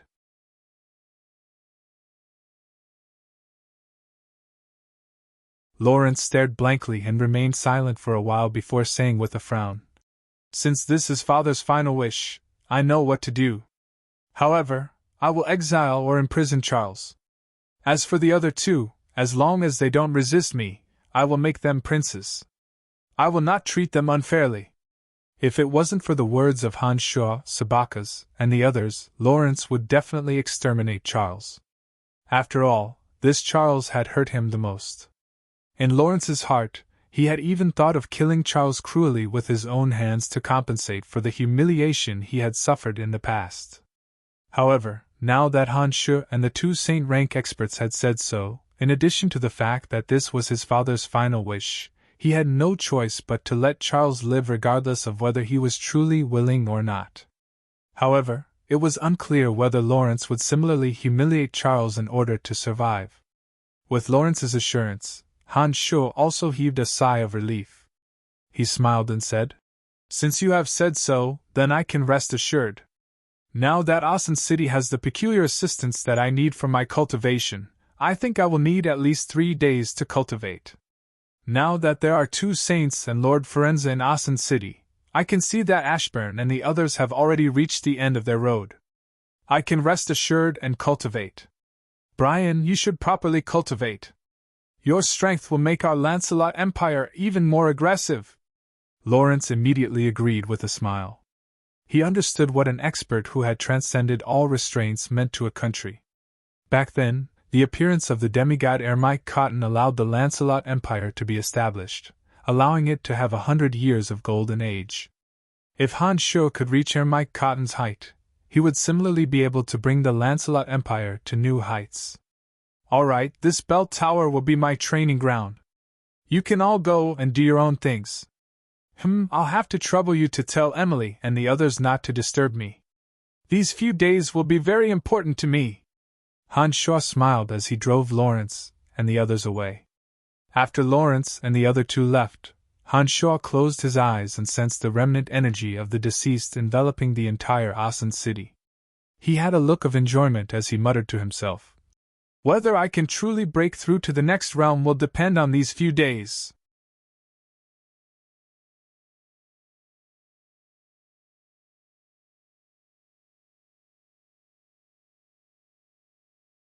Chapter 430. The struggle for power within Asen City was still in full swing. Wherever there was war, there would definitely be deaths. Including the deaths from the previous 2 days, the number of soldiers that had died within Asen City was no less than 40,000. The soaring baleful aura enveloped the entire sky of Asen City, causing people to feel stifled, as if a large rock was pressing down on their chests. Some experts even felt that the omnipresent magical elements seemed to be affected by this energy. On the clock tower of the castle in the northern city district, Han Shuo stood proudly on top of the clock tower, looking at the blue dome of heaven. An enormous vortex was formed once again, slowly devouring the omnipresent baleful aura within Asen City. The demon's lair edge once again soared into the sky, forming a layer of blood cloud that floated in the sky. This time, Han Shuo was much more cautious. The process of the demon's layer edge absorbing the negative energy was slowed down by a lot. As the speed at which the blood cloud condensed energy had slowed down, the conversion of energy within the demon's layer edge became much easier. Under the control of Han Shuo's mind, the hostile energy was first condensed bit by bit, and then entrenched within the hilt of the demon's layer edge bit by bit. It was unknown if it was because he had swallowed a black resolute crystal previously, but the speed at which Han Shuo's body devoured and purified the baleful aura had increased by a lot. The dense baleful aura was first devoured by the enormous vortex above Han Shuo's head. After going through the high-speed rotation of the vortex, some of the impurities were removed. The purer energy seeped into Han Shuo's body through the roots of the vortex, and was then condensed by the demonic yuan in Han Shuo's body. Finally, it formed a source of energy suitable for Han Shuo's demonic infant to directly absorb. The dense baleful aura had gone through 2 processes of purification and refinement. The amount of energy that could be completely absorbed by Han Shuo was not even a tenth of it. However, due to the heavy casualties in Asen City this time, the benefits to Han Shuo from converting such a huge amount of energy into a tenth of it was also astonishing. With the previous experience of falling into a demonic state, Han Shuo had been very careful this time. He was not impatient for quick results, nor was he greedy. He used the safest method to absorb it bit by bit, to prevent himself from falling into the terrifying realm of falling into a demonic state again. Time passed by silently. After a day, the sky above the castle had turned completely blood red. When the scorching sun shone on the castle, the entire castle seemed to be smeared with a layer of blood, and the air was filled with a thick smell of blood. A huge whirlpool of black light and flashing lightning was crazily rotating in the middle of the thick blood-red clouds.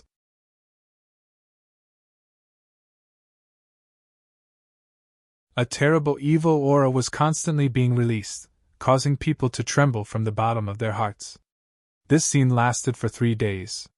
Some of the ordinary people in Asen City suddenly felt the pressure in their hearts suddenly disappear. Some of the experts who could sense the magical elements also discovered that the indescribable energy that enveloped the entire Asen City was frantically flowing towards the northern city district, and quickly disappearing. The experts on Lawrence's side who were stationed in the castle suddenly discovered that the 2 wonders in the sky were slowly becoming smaller. The thick smell of blood that was everywhere was also becoming more and more intense. The blood clouds were no longer as red as dripping blood, and had clearly become thinner. After another 2 days, the blood clouds above the castle seemed to have been completely blown away. The whirlpool above the clock tower had also disappeared at some point. The bright and clear sky reappeared in the northern city district. The warm sunlight shone on every corner of the northern city district, making people feel comfortably warm and comfortable. After lightly exhaling, Han Shuo slowly awoke from his meditative state. Han Shuo could feel the surging energy in his body. This kind of energy spread throughout Han Shuo's meridians, bones, and even his skin and flesh. It made Han Shuo feel like he was about to explode. Han Shuo understood in his heart that the energy he had absorbed over the past few days was all within his body. He had to go into seclusion as soon as possible to suppress all of this energy, and completely fuse it with his original energy. Only then would he be able to make a breakthrough. The demon's lair edge quietly landed in Han Shuo's hand, without a trace of life. However, Han Shuo could feel the frantic transformation of energy within the demon's lair edge. The energy within the demon's lair edge was much more diverse than what Han Shuo had absorbed. If he wanted to completely digest it, it definitely wouldn't be possible in a short period of time. Therefore, regardless of whether it was Han Shuo or the demon's lair edge, they both needed some time to digest it. Moreover, the sooner the better. After walking down from the clock tower, Han Shuo stepped towards the hall on the second floor where Emily, Fanny, and the others were staying. Along the way, the 12 mystical demons clearly displayed the current situation of Asan City to Han Shuo. A few days had passed and there were no more battles in the 4 districts of Asan City, including the Imperial Palace. The group of people led by Lawrence had long since moved into the Imperial Palace. Ashburn and Lawrence's mansions were in a mess, with obvious traces of a battle. "Brian!" Fanny immediately called out in pleasant surprise when she saw Han Shuo walking over. Emily and Phoebe were cultivating martial arts and meditating to increase their mental strength respectively.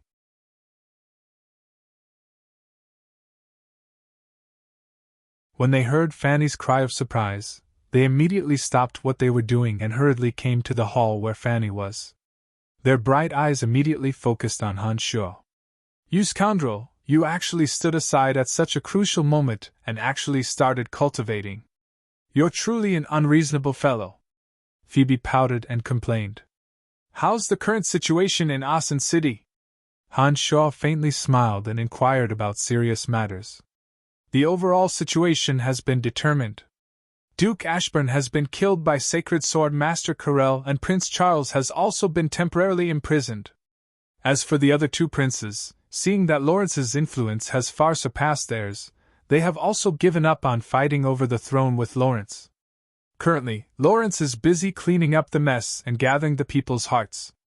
I reckon that it won't be long before he officially ascends to the throne," Emily gently explained to Han Shuo.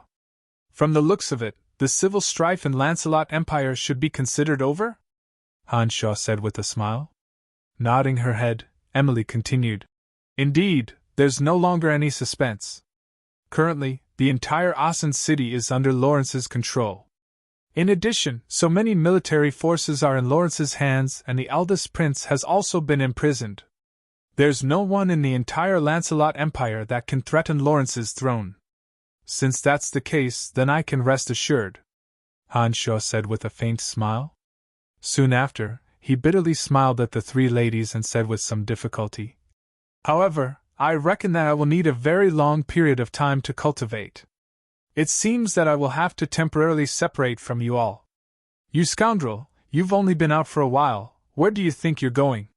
You heartless fellow, don't you know that I'll miss you?" When Phoebe heard that Han Shuo was going to leave again, her beautiful face was filled with grief as she cried out unwillingly. When Emily and Fanny heard that Han Shuo was going to cultivate again and that there was still a long period of time, they panicked in their hearts. Their bright eyes focused on Han Shuo, revealing a reluctant expression. "There's no other way. I need to immediately go into seclusion to consume that energy. If I don't do it in time, it might affect my realm and even cause me to fall into a state of madness," Han Shuo explained with a bitter smile. "Then how long do you need to cultivate this time?" Emily's black brows were deeply furrowed as she inquired. "I can't say for sure. If it's fast, it'll be a year and a half. If it's slow, it'll probably be 2 to 3 years. Sigh, cultivating my martial technique in seclusion is indeed a very time-consuming matter. I have no way of predicting it either." Han Shuo sighed. When they heard that it would take at least a year and a half, the hearts of the 3 ladies were thrown into disarray.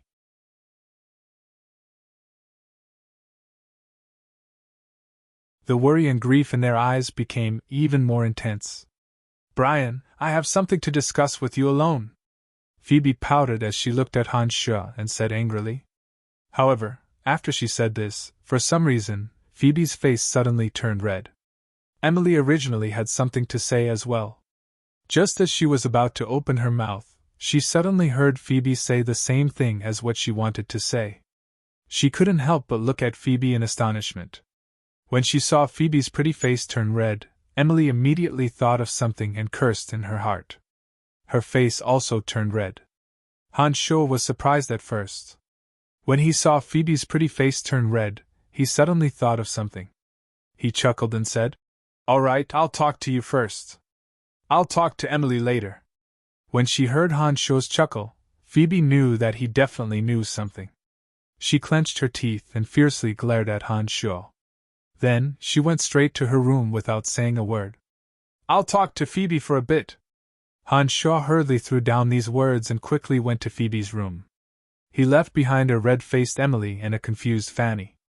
"Sister Emily, what do they have to talk about? Why do they have to talk alone?" Fanny had some doubts in her heart, and asked Emily.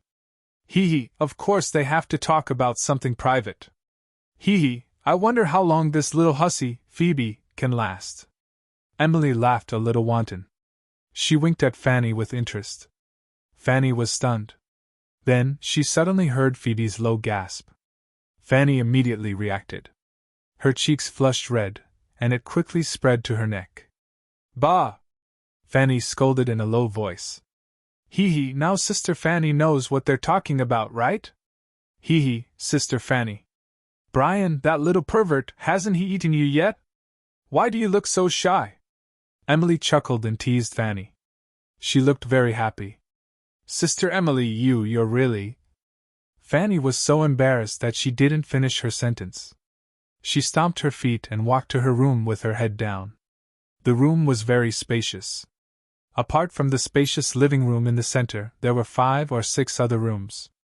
Boris had specially arranged for them to stay in order to make it easier for him to communicate with the 3 women. Seeing Fanny shyly return to her room, Emily laughed even more happily. Both Emily and Fanny were magicians, and the 3 rooms were very close to each other.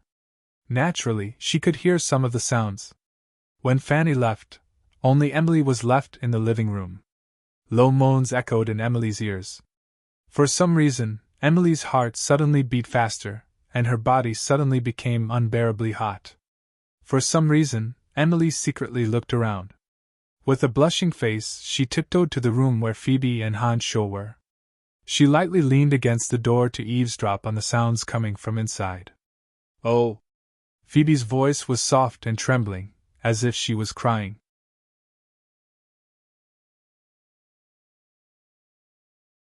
Han Shuo, who had finally stripped Phoebe of all her clothes, wandered his big hands on Phoebe's smooth body. Every time his fingers moved, Phoebe couldn't help but tremble. Phoebe's white skin gradually became more rosy under Han Shuo's big hand's caress. Under the emotion of parting, Phoebe's almond-shaped eyes were blurred. Under Han Shuo's teasing, her body faithfully reflected the joy and excitement in her heart. Lost in Han Shuo's caresses, Phoebe panted lightly to take off Han Shuo's clothes. Whether it was because Phoebe was too excited or a little confused, her action of taking off Han Shuo's clothes was obviously a little rough, and one of his clothes was torn by her. Han Shuo had also held back for a long time. He didn't even think of setting up a soundproof enchantment. Panting heavily, he suddenly pressed on Phoebe. "Ah!" Phoebe screamed. Her 2 hands suddenly pushed against Han Shuo's chest, and her bright eyes suddenly regained clarity. Phoebe's scream was a little too loud. Even Fanny, who was far away, could hear it clearly. Inside her room, she cursed Phoebe's shamelessness in a low voice. Emily, who was eavesdropping outside, was even more shocked. She deliberately concentrated her mental energy to eavesdrop, but her ears still felt a faint pain.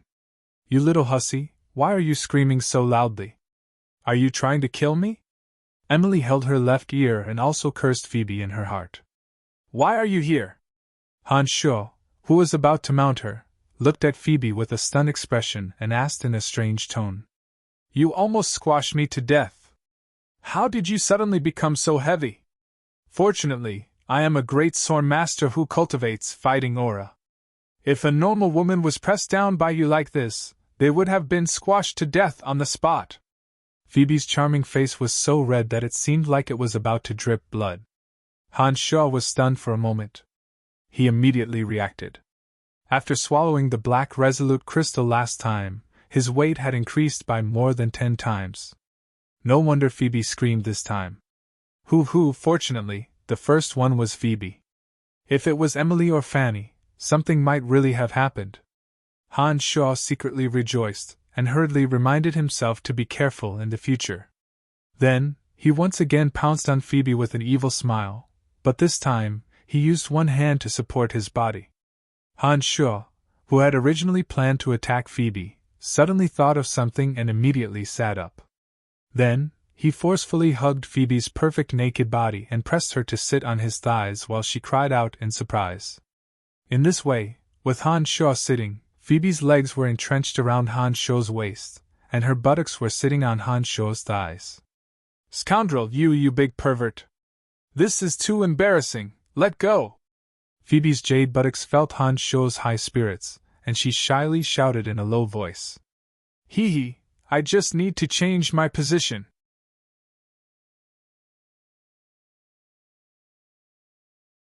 Han Shaw laughed proudly. Then, ignoring Phoebe's unbearable struggle, the large hand that was pressing on Phoebe's buttocks began to move.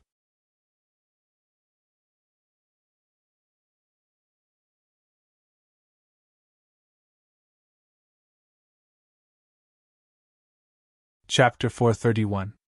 Outside the door, Emily listened to the panting sounds of the two people in the room. Unconsciously, her body was getting hotter and hotter, and she became more and more powerless. Her own breath also began to become restless. Under Han Shaw's conquest, Phoebe quickly climbed to the peak of pleasure.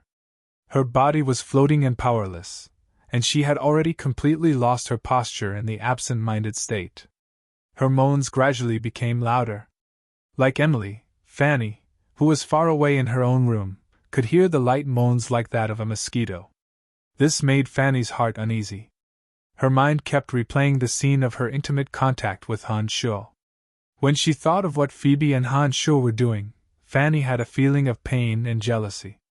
This feeling was intertwined with an inexplicable feeling of expectation, which made Fanny's heart extremely chaotic. She didn't know what was going on, but she couldn't calm down. Her body and face were boiling hot. The moans continued for a while, and suddenly stopped after a loud moan. Emily, whose legs were powerlessly pressed against the door, suddenly slammed into the door. Surprisingly, the door was not locked. Emily, who staggered, fell on her butt in the room. Emily, whose face was flushed, was panting. Her towering breasts trembled as she panted, and her bright eyes were filled with anticipation. Emily just stared at the naked, stalwart, devil-like Han Shaw in a daze. At this time, Han Shaw just put down the limp and fainted Phoebe from his lap. A pair of eyes full of lust suddenly focused on Emily, who had suddenly rushed in. Han Shaw, who had already heard the movement, knew that Emily had been eavesdropping for a long time. Han Shaw, who had not fully released himself, suddenly roared and rushed to Emily like lightning. He hugged Emily, who was limp on the ground, and pressed her against the wall. He couldn't wait to tear Emily's clothes. Emily, who had long been unable to restrain her strong desire, panted and cooperated with Han Shaw to quickly take off her clothes that were torn by Han Shaw. The panting sounded again, but this time it was Emily. Fanny heard Emily's moans and cursed the three over and over again. She was surprised by the three's debauchery.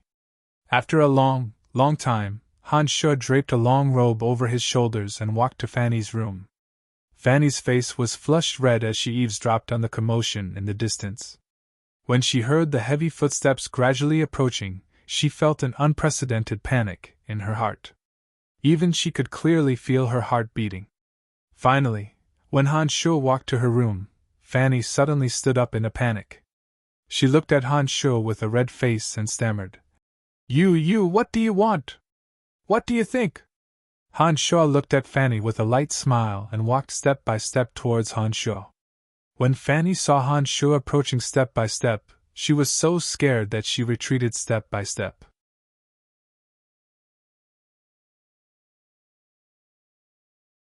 When she could no longer retreat, Fanny pushed Han Shu away and covered her nose with a red face. She said, You bastard, you didn't even clean up and came to me. Not today, I won't let you have your way today. Who asked you to have someone else's smell on you? I can't stand it anyway. Fanny, who had never experienced this kind of situation, naturally wouldn't be as open as Emily Phoebe, who had been nourished by Han Shu for a long time. She obviously couldn't accept the fact that Han Shu had just made love with another woman and now wanted to be intimate with her. Han Shu looked at the somewhat flustered Fanny and knew that Fanny probably really couldn't accept it. After thinking for a moment, Han Shu could only give up. Under Fanny's service, he washed off the sweat and filth on his body in her bath. Soon after, he hugged Fanny and gently whispered sweet nothings to her for a long time. He didn't disregard Fanny's feelings and forcefully violate her. After a night, Han Shu didn't bid farewell to the three girls early in the morning. He left the castle in the northern city district alone and headed towards the transportation matrix in Asan City. After a long time, the magical transportation matrix that had been sealed by space sacred magus sabakas began to operate normally again. After experiencing the previous coup, Han Shu's status in the Lancelot Empire had risen once again. If it wasn't for the fact that Han Shu had been cultivating and absorbing energy for the past few days, it was likely that Lawrence's conferment would have long since landed on Han Shu. However, even though Han Shu had disappeared for a few days, some of the bigwigs in the entire Asan city had also learned of the shocking things that Han Shu had done during the coup. Especially the matter of him single-handedly forcing two sacred rank experts to retreat, and severely injuring Sacred Knight Blunt. This news had spread throughout the entire Lancelot Empire. Unknowingly, Han Shu's name had resounded throughout the entire Lancelot Empire. He had even faintly surpassed Sacred Sword Master Corel and Space Sacred Magus Sabakas, becoming one of the strongest experts in the Lancelot Empire. Therefore, when Han Shu arrived at the transportation matrix, when the guards saw Han Shu appear, their gazes were filled with deep admiration and excitement. Marquis Brian, it's Lord Marquis Brian! It's really Lord Marquis. Ha, I see Lord Marquis. My lord, may I ask if you wish to use the transportation matrix? The soldiers guarding the transportation matrix were all incomparably enthusiastic and respectfully asked Han Shu. Some of the merchants in the distance suddenly became indescribably excited when they heard the guards' exclamations. They also began to swarm over, wanting to witness Han Shu's glory.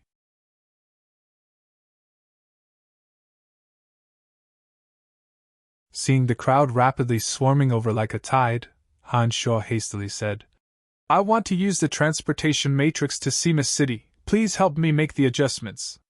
No problem, my lord, please enter. I will immediately help you operate the transportation matrix. The leader respectfully replied, bowing and inviting Han Shu to enter the transportation matrix.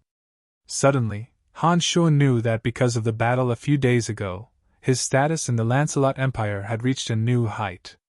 Just from the eyes of these soldiers and merchants, Han Shu knew how much they revered him. Not daring to stay here any longer, Han Shu hastily stood in the middle of the transportation matrix. Under the operation of the transportation matrix began to mobilize the energy of the magic crystals. After a flash of light, Han Shu had already appeared in Seamus City. As soon as he entered Seamus City, Han Shu immediately established a connection with an aura. Han Shu immediately understood. The metal elite zombie had been successfully refined. That's great, the 5 elite zombies have finally been assembled. Han Shu was incomparably surprised.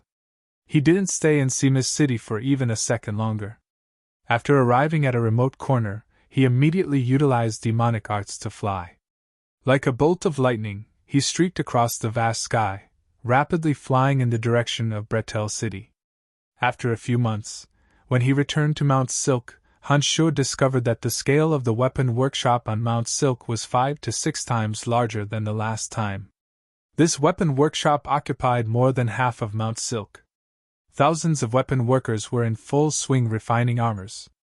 Bretel City was rich in minerals. Originally, It was only because Bretel City had always been embroiled in war that no one was willing to stay here. That was why it was difficult to form various weapon workshops. Even their own weapons were purchased from other cities and towns. Now that Bretel City had gone through several major and minor battles, it had become a fortress that was as solid as an iron rampart. Anyone who wanted to invade Bretel City would have to think twice about whether they had the strength to do so. Once safety was guaranteed, with Bretel City possessing manpower and minerals, the establishment of a weapon workshop became a matter of course. After landing on Mount Silk, Han Shuo circled around Mount Silk through the mystical demons, and had a panoramic view of the scale of the weapon workshop on Mount Silk. He inwardly nodded, understanding that with the existence of this weapon workshop, at least the soldiers of Bretel City wouldn't have to worry about some armors. Without notifying Ardman who was on Mount Silk, Han Shuo entered the mine alone and went deep into the mine with ease. When he arrived at the area where he encountered the stone men last time, Han Shuo saw a few large wooden signs erected there.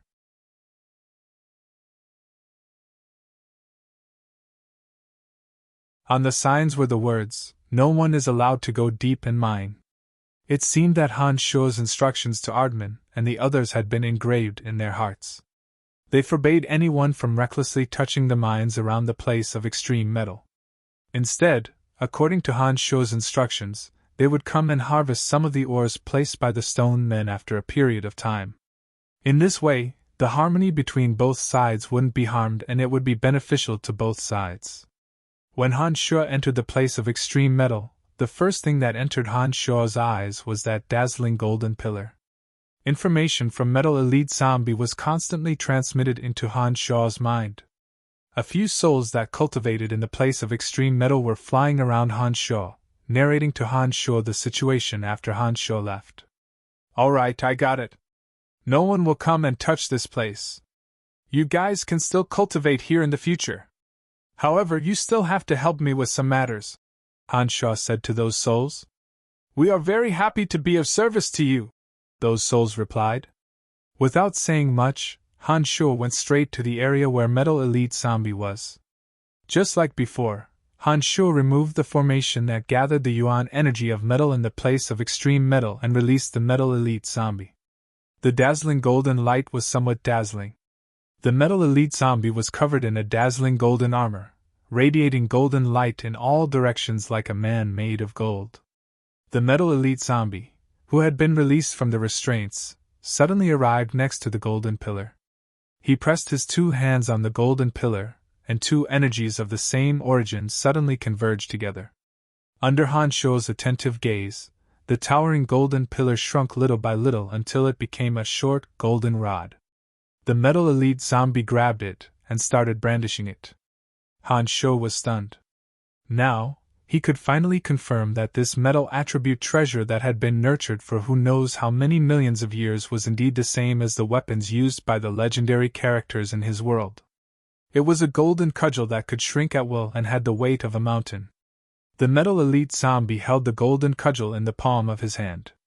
The Metal Elite Zombie, who was refined from pure yuan energy of metal, had just enough energy to wield the golden cudgel.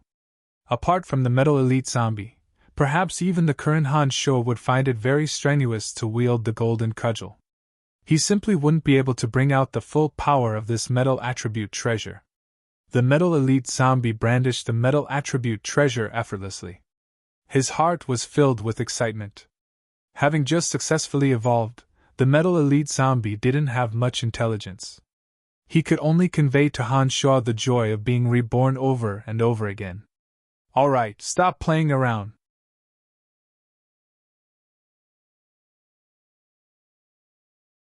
Only when you reach that place will you be able to grow even faster," Han Shuo said with a light smile.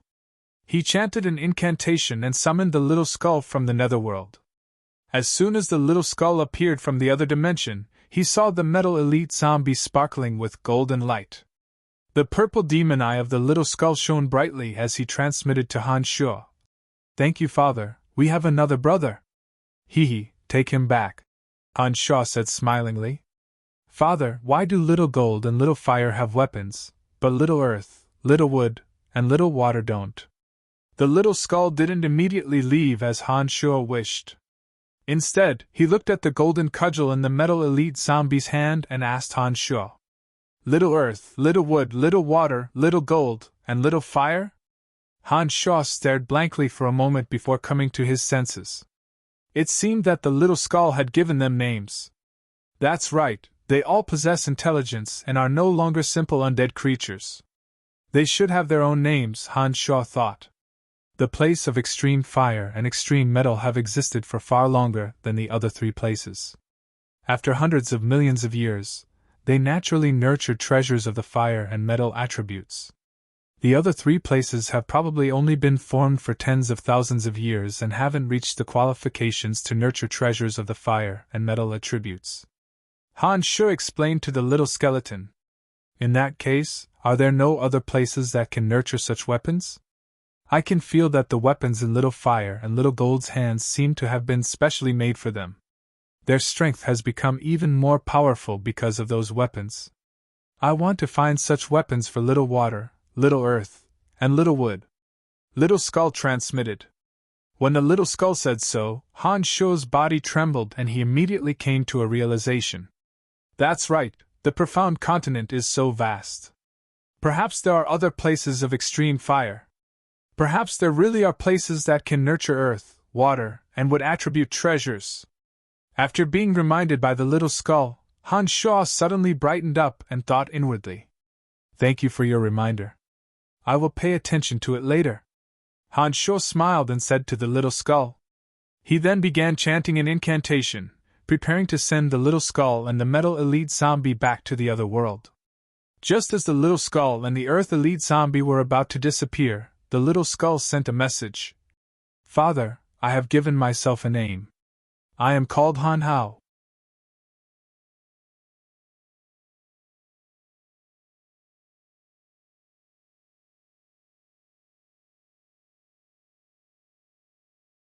Chapter 432. After Metal Elite Zombie and Little Skull were sent back to the Netherworld by Han Shuo, Han Shuo immediately left Mount Silk and returned to Bretel City. When Han Shuo returned to Bretel City this time, he didn't say much, nor did he try to understand the situation in Bretel City. He only found a few people in charge and chatted for a while, explaining the situation of his upcoming training for a period of time. Jack and the others had managed Bretel City to a flourishing state in Han Shuo's absence. Everything was developing well. After the 12 mystical demons made a round, Han Shuo understood that Bretel City's situation didn't require him to worry at all. Now that Lawrence was about to take control of the Lancelot Empire, Han Shuo believed that with their relationship, Lawrence would definitely not mistreat his subordinates in Bretel City. From Sabaka's and Carol's words, Han Shuo understood how important he would be to Lawrence. It was precisely because of this that he could cultivate in seclusion with peace of mind. After everything was ready, Han Shuo entered the secret room in his mansion in Bretel City and used the transportation matrix to arrive at the Cemetery of Death. The Cemetery of Death, which was shrouded in a dense aura of death all year round, was as gloomy as ever. Han Shuo walked straight to the place where the Earth Elite Zombie was buried. He discovered that under the nourishment of the Yuan energy in this place of extreme Earth, the Earth Elite Zombie's sunken chest injury was no longer as unsightly.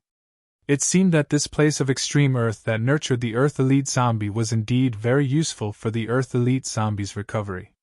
As soon as he entered the Cemetery of Death, Han Shuo immediately got in touch with Dark Dragon Gilbert. From Gilbert's steady message, there shouldn't be any situation in the Valley of Sunshine that Trunks couldn't handle. Since this was the case, Han Shuo passed on the message to Gilbert that he needed to cultivate for a long time. Of the 9 levels of demonic arts, Han Shuo had already reached the separate demon realm. Whether or not he could break through to the carnal realm would depend on whether or not Han Shuo could digest the enormous energy in his body and comprehend the state of mind needed to reach the carnal realm. Since demonic arts practitioners focused on the forging of the physical body, their lifespan was much longer than the swordsmen and mages of this world.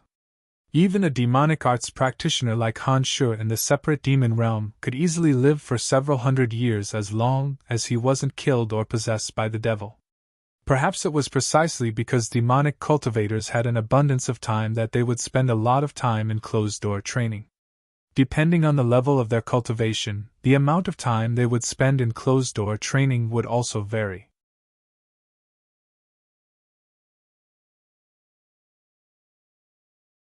The more advanced a demonic cultivator was, the longer they would spend in closed-door training. This time, Han Shuo had made plans for a long period of seclusion. After making all the necessary arrangements in the mundane world, he truly entered the so-called state of seclusion for demonic arts practitioners.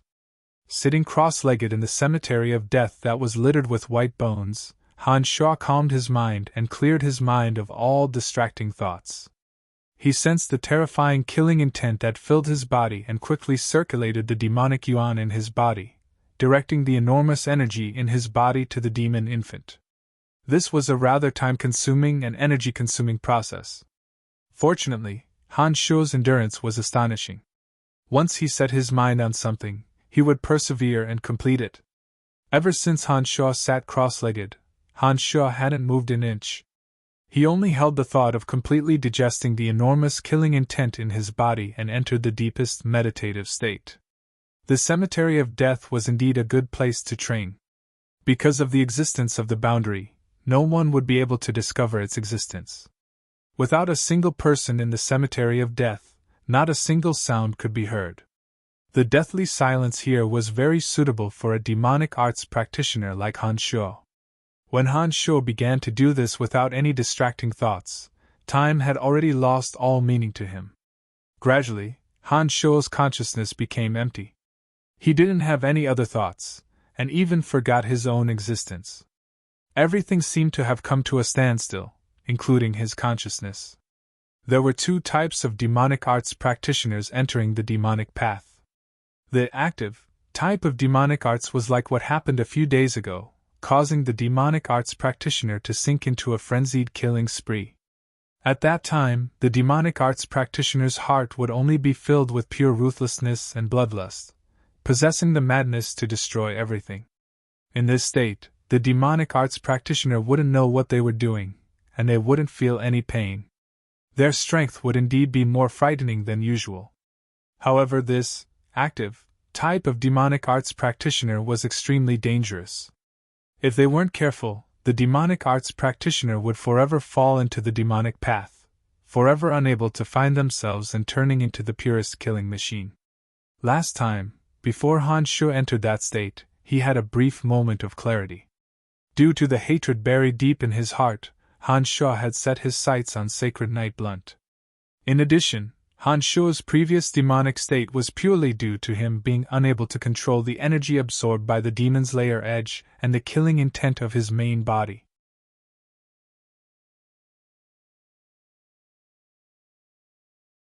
When the energy that caused Han Shuo to enter the demonic state was released by Han Shuo's frenzied attacks, the energy that originally didn't belong to Han Shuo's body disappeared forever. Only then did Han Shuo gradually regain his consciousness. If Han Shuo's previous demonic state wasn't caused by the energy outside his body, but by some kind of stimulation that caused him to enter the demonic state, causing the demonic infant in his main body to develop the desire to kill, then it wouldn't be so easy to recover from. Compared to the active type of demonic arts that was extremely harmful, the calm type of demonic arts practitioner was very willing to enter the state. This kind of cultivation state of demonic arts that allowed the demonic practitioner to have no distracting thoughts would have an extremely miraculous effect on the demonic practitioner's cultivation. However, this type of demonic arts practitioner was extremely difficult to enter. Some demonic arts practitioners might not be able to enter this state in their entire lives, but there were also those with extraordinary talent who could enter this state multiple times when they had the right opportunity. These kinds of people could generally become ambitious and ruthless people of the demonic Tao. They were people with extremely high talent, perseverance, and great wisdom. To Han Shuo, this wasn't the first time he had entered the demonic state. In a situation where he didn't even know why, he once again entered this miraculous state. It was as if the entire world, including Han Shuo himself, had been expelled from his mind. His consciousness was completely empty, floating in the air. To Han Sho, time no longer had any concept at all. Sitting cross-legged in the cemetery of death, Han Sho was in a state of selflessness. Little snake-like black electric currents streaked across the surface of his body, and a terrifying aura spread out from Han Sho's body. Thick blood-red mist seeped out from his pores, lingering around Han Sho before being inhaled into his body through his nostrils, forming a cycle. After an unknown amount of time, Han Sho was startled awake by a series of crackling sounds. When he came to his senses, he suddenly felt as if the demonic infant in his body had turned into a whirlpool, continuously spinning at high speed, releasing strands of energy into his limbs, bones, and organs. The energy filled every corner of Han Sho's body, once again tempering Han Sho's inhumanly strong body. Strands of energy surged within Han Sho's body, and a familiar tearing pain appeared once again, as if thousands of sharp knives were stabbing into his body. In the process of continuously improving his demonic arts, his body would be repeatedly tempered due to the explosive increase in demonic yuan. This would allow his body to adapt to the violent circulation of the demonic yuan, allowing his body to reach a state that was in line with his realm.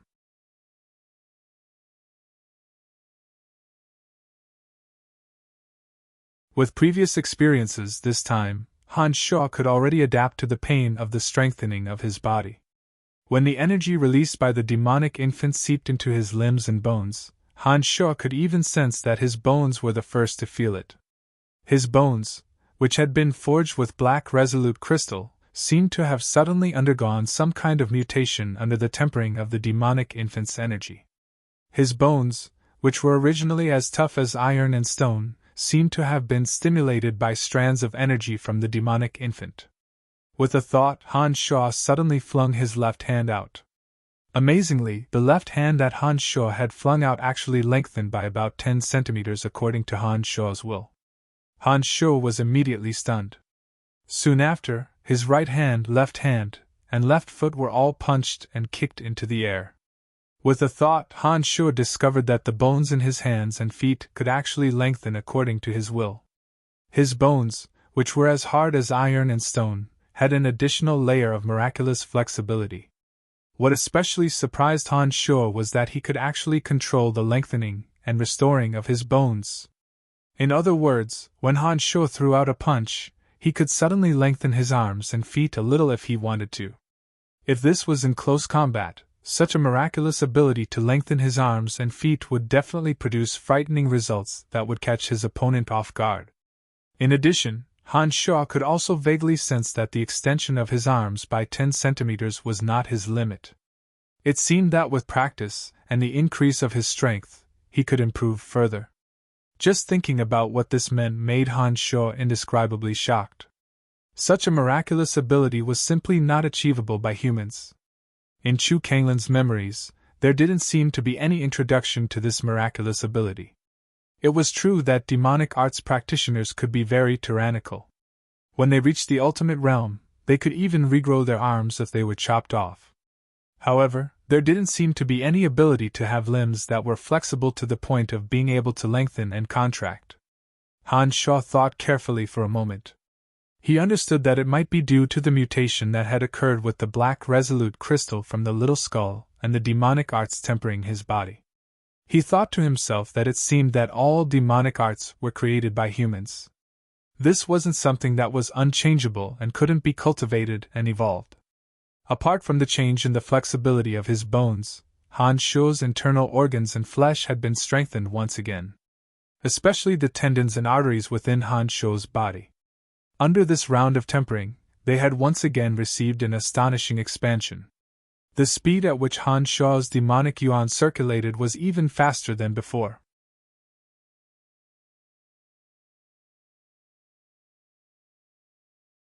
After inspecting his body with his consciousness, Han Sho discovered that although his physical body had been strengthened, he still seemed to be one step away from the carnal realm.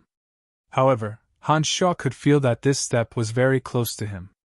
As long as he could comprehend it, Han Sho would immediately be able to enter the carnal realm. However, such was the training of demonic arts. The comprehension of that realm was the most mysterious.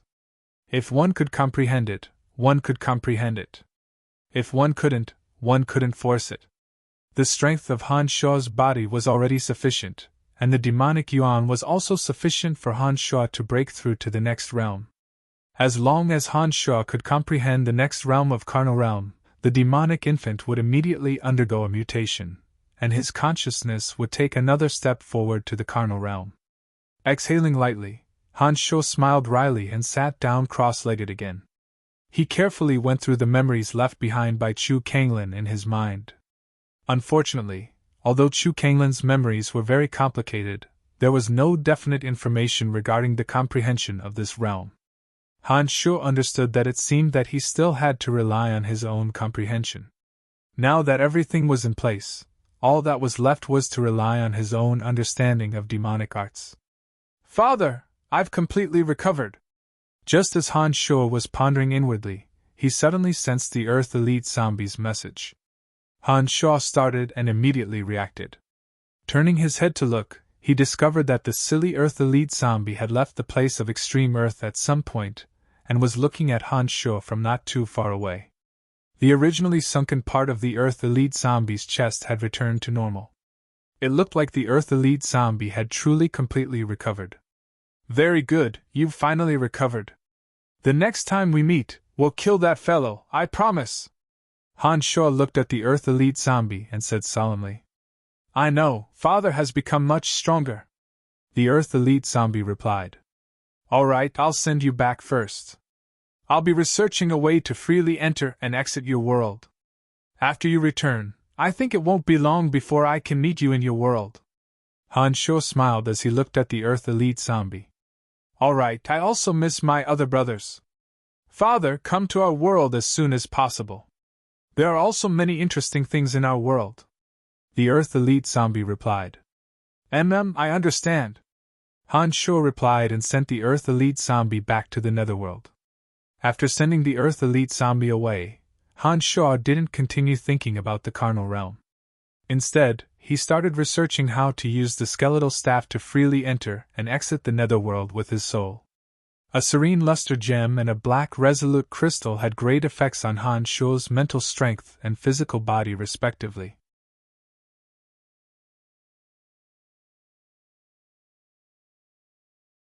This kind of good stuff that only existed in the Netherworld aroused Han Shuo's interest. It made Han Shuo understand that the Netherworld filled with undead creatures also had some peculiar treasures. The most important thing was that Little Skull and the others were all in the Netherworld. Now that Little Skull had even given himself the name Han Hao, this meant that Little Skull's intelligence was getting higher and higher. Apart from his skeletal form, he was already like any other highly intelligent life form, possessing an independent consciousness and could clearly think and orient himself. Han Shuo was very concerned and curious about Little Skull and the others. Only when souls could freely travel to the Netherworld could Han Shuo understand them better, and even help Little Skull and the others evolve faster.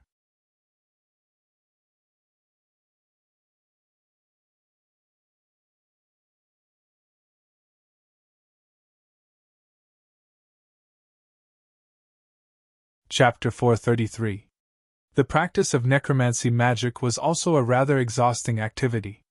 However, with regards to this necromancy magic that allowed one's soul to freely traverse the Netherworld, Han Shuo did not spend too much time mastering it.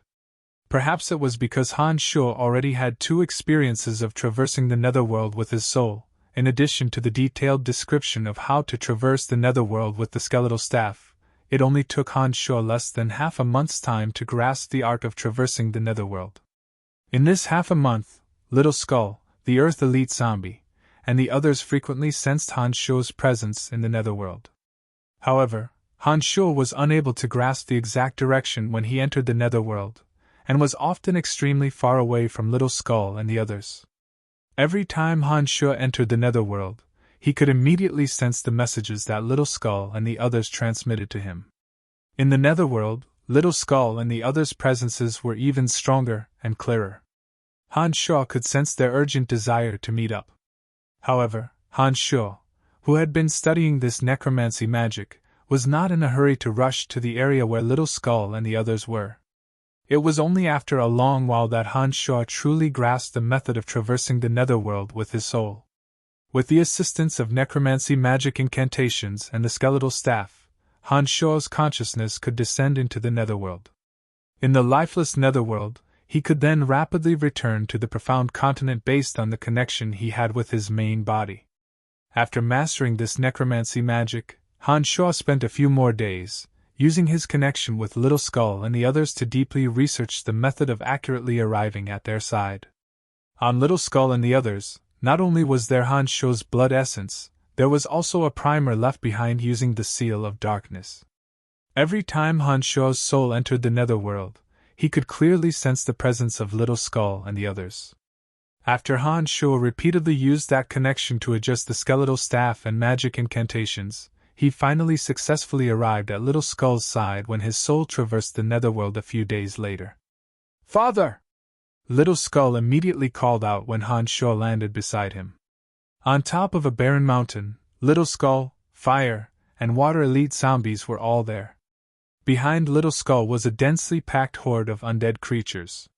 These creatures included the 3 evil knights, the Bone Devil, and the Mummy Lord. There were even more hate warriors, zombie warriors, and skeletal warriors all over the barren mountain.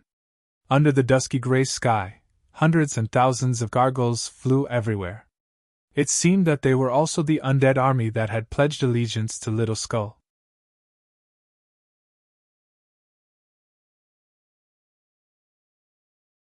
Looking ahead, below the barren mountain was a vast black ocean that stretched as far as the eye could see. Within this deathly still black ocean, numerous limbs and bones of undead creatures floated. It was like a graveyard for undead creatures, filled with an incomparably dense aura of death. Several enormous auras were hidden in the vast black ocean, as if spying on everything in the dark. Han Sho could sense how frightening those auras were. Looking at Little Skull and the others who were ready to depart, Han Sho suddenly understood. It seemed that Little Skeleton didn't come with good intentions by bringing an army of undead creatures here. "Father, can you accurately come to our side?" Little Skull couldn't help but ask again when he saw that Han Sho had landed beside him and was only looking around without saying a word. "Kacha kacha!" After a series of cracking sounds under the control of Han Sho's consciousness, a few bones were forcibly extracted from the skeletal warriors' bodies. Han Sho then manipulated the dense aura of death to rapidly strengthen the toughness of these bones. After a short while, he had forged a body of white bones for himself. "When I return, I will return all the bones I extracted from their bodies to them," Han Sho said to Little Skull. "It is their honor to have their bones used by Father. These low-level skeletal warriors only obey instinctively. They don't have any intelligence, and their bones aren't tough enough. If Father wants a good body, I can help you find some better bones," Little Skull said to Han Sho. "There's no need for that. Once I understand the mysteries of the teleportation formation in the Cemetery of Death, my main body can directly descend into this world. When that time comes, my main body will be in the netherworld, and no bones will be more suitable for me than my original body," Han Sho explained to Little Skull. "That's right, Father's body is very strong. Even the bones of the bone dragons in this world aren't as tough as Father's body." Little Skull nodded in agreement. Roar! As Han Sho and Little Skull were talking, a terrifying howl suddenly came from the endless black ocean in front of them. It was as if a terrifying undead creature was issuing a challenge to Little Skull. Little Skull's purple demon eye suddenly shot out a dazzling purple light. The purple light seemed to be tangible as it pierced through space and actually shot towards the direction of the howl, carrying with it an extremely cold and merciless intent. Pa! A series of explosions suddenly came from the direction where the howl came from. The deathly still black ocean suddenly seemed to boil as a few dark pillars abruptly rose and soared into the sky. A terrifying creature with a body as large as an octopus emerged from the black ocean. Its tentacles were covered with sharp bone spurs. It roared angrily towards the sky. "Lowly existence, you actually dare to challenge my dignity!"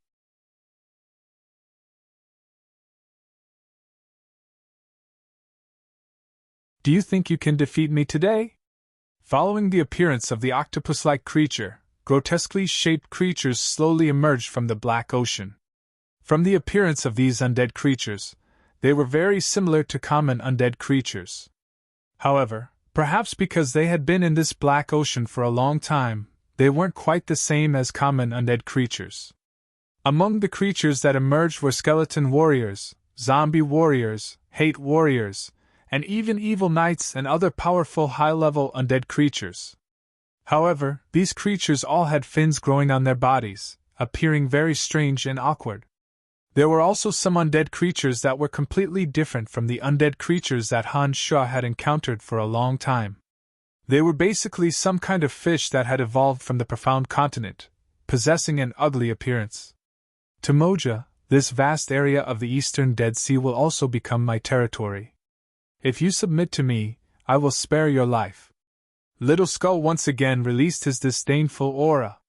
He sat upright on the bone devil that could fly, and arrogantly said to the bizarre undead creature called Timoja in the distance.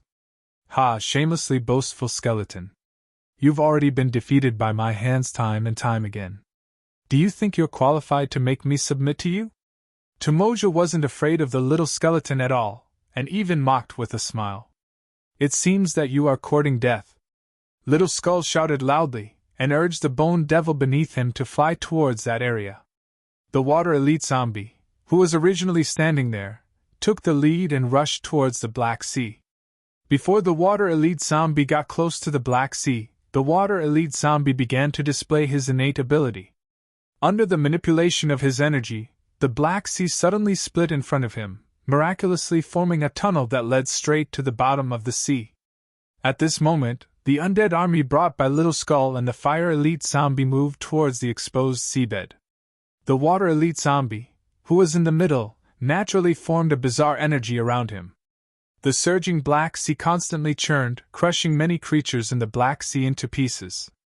When the huge undead army on the Bulb Mountain arrived beside him, the water elite zombie took the lead and went straight into the depths of the Black Sea.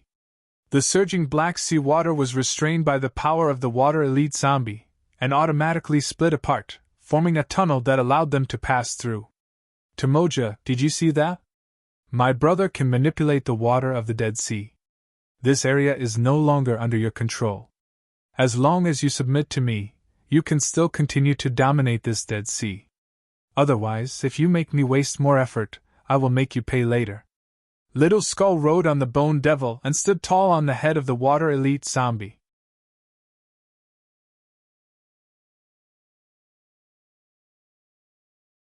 He looked at the undead creature of the Dead Sea, Timoja, who was constantly bobbing up and down in the distance, and persuaded it to surrender.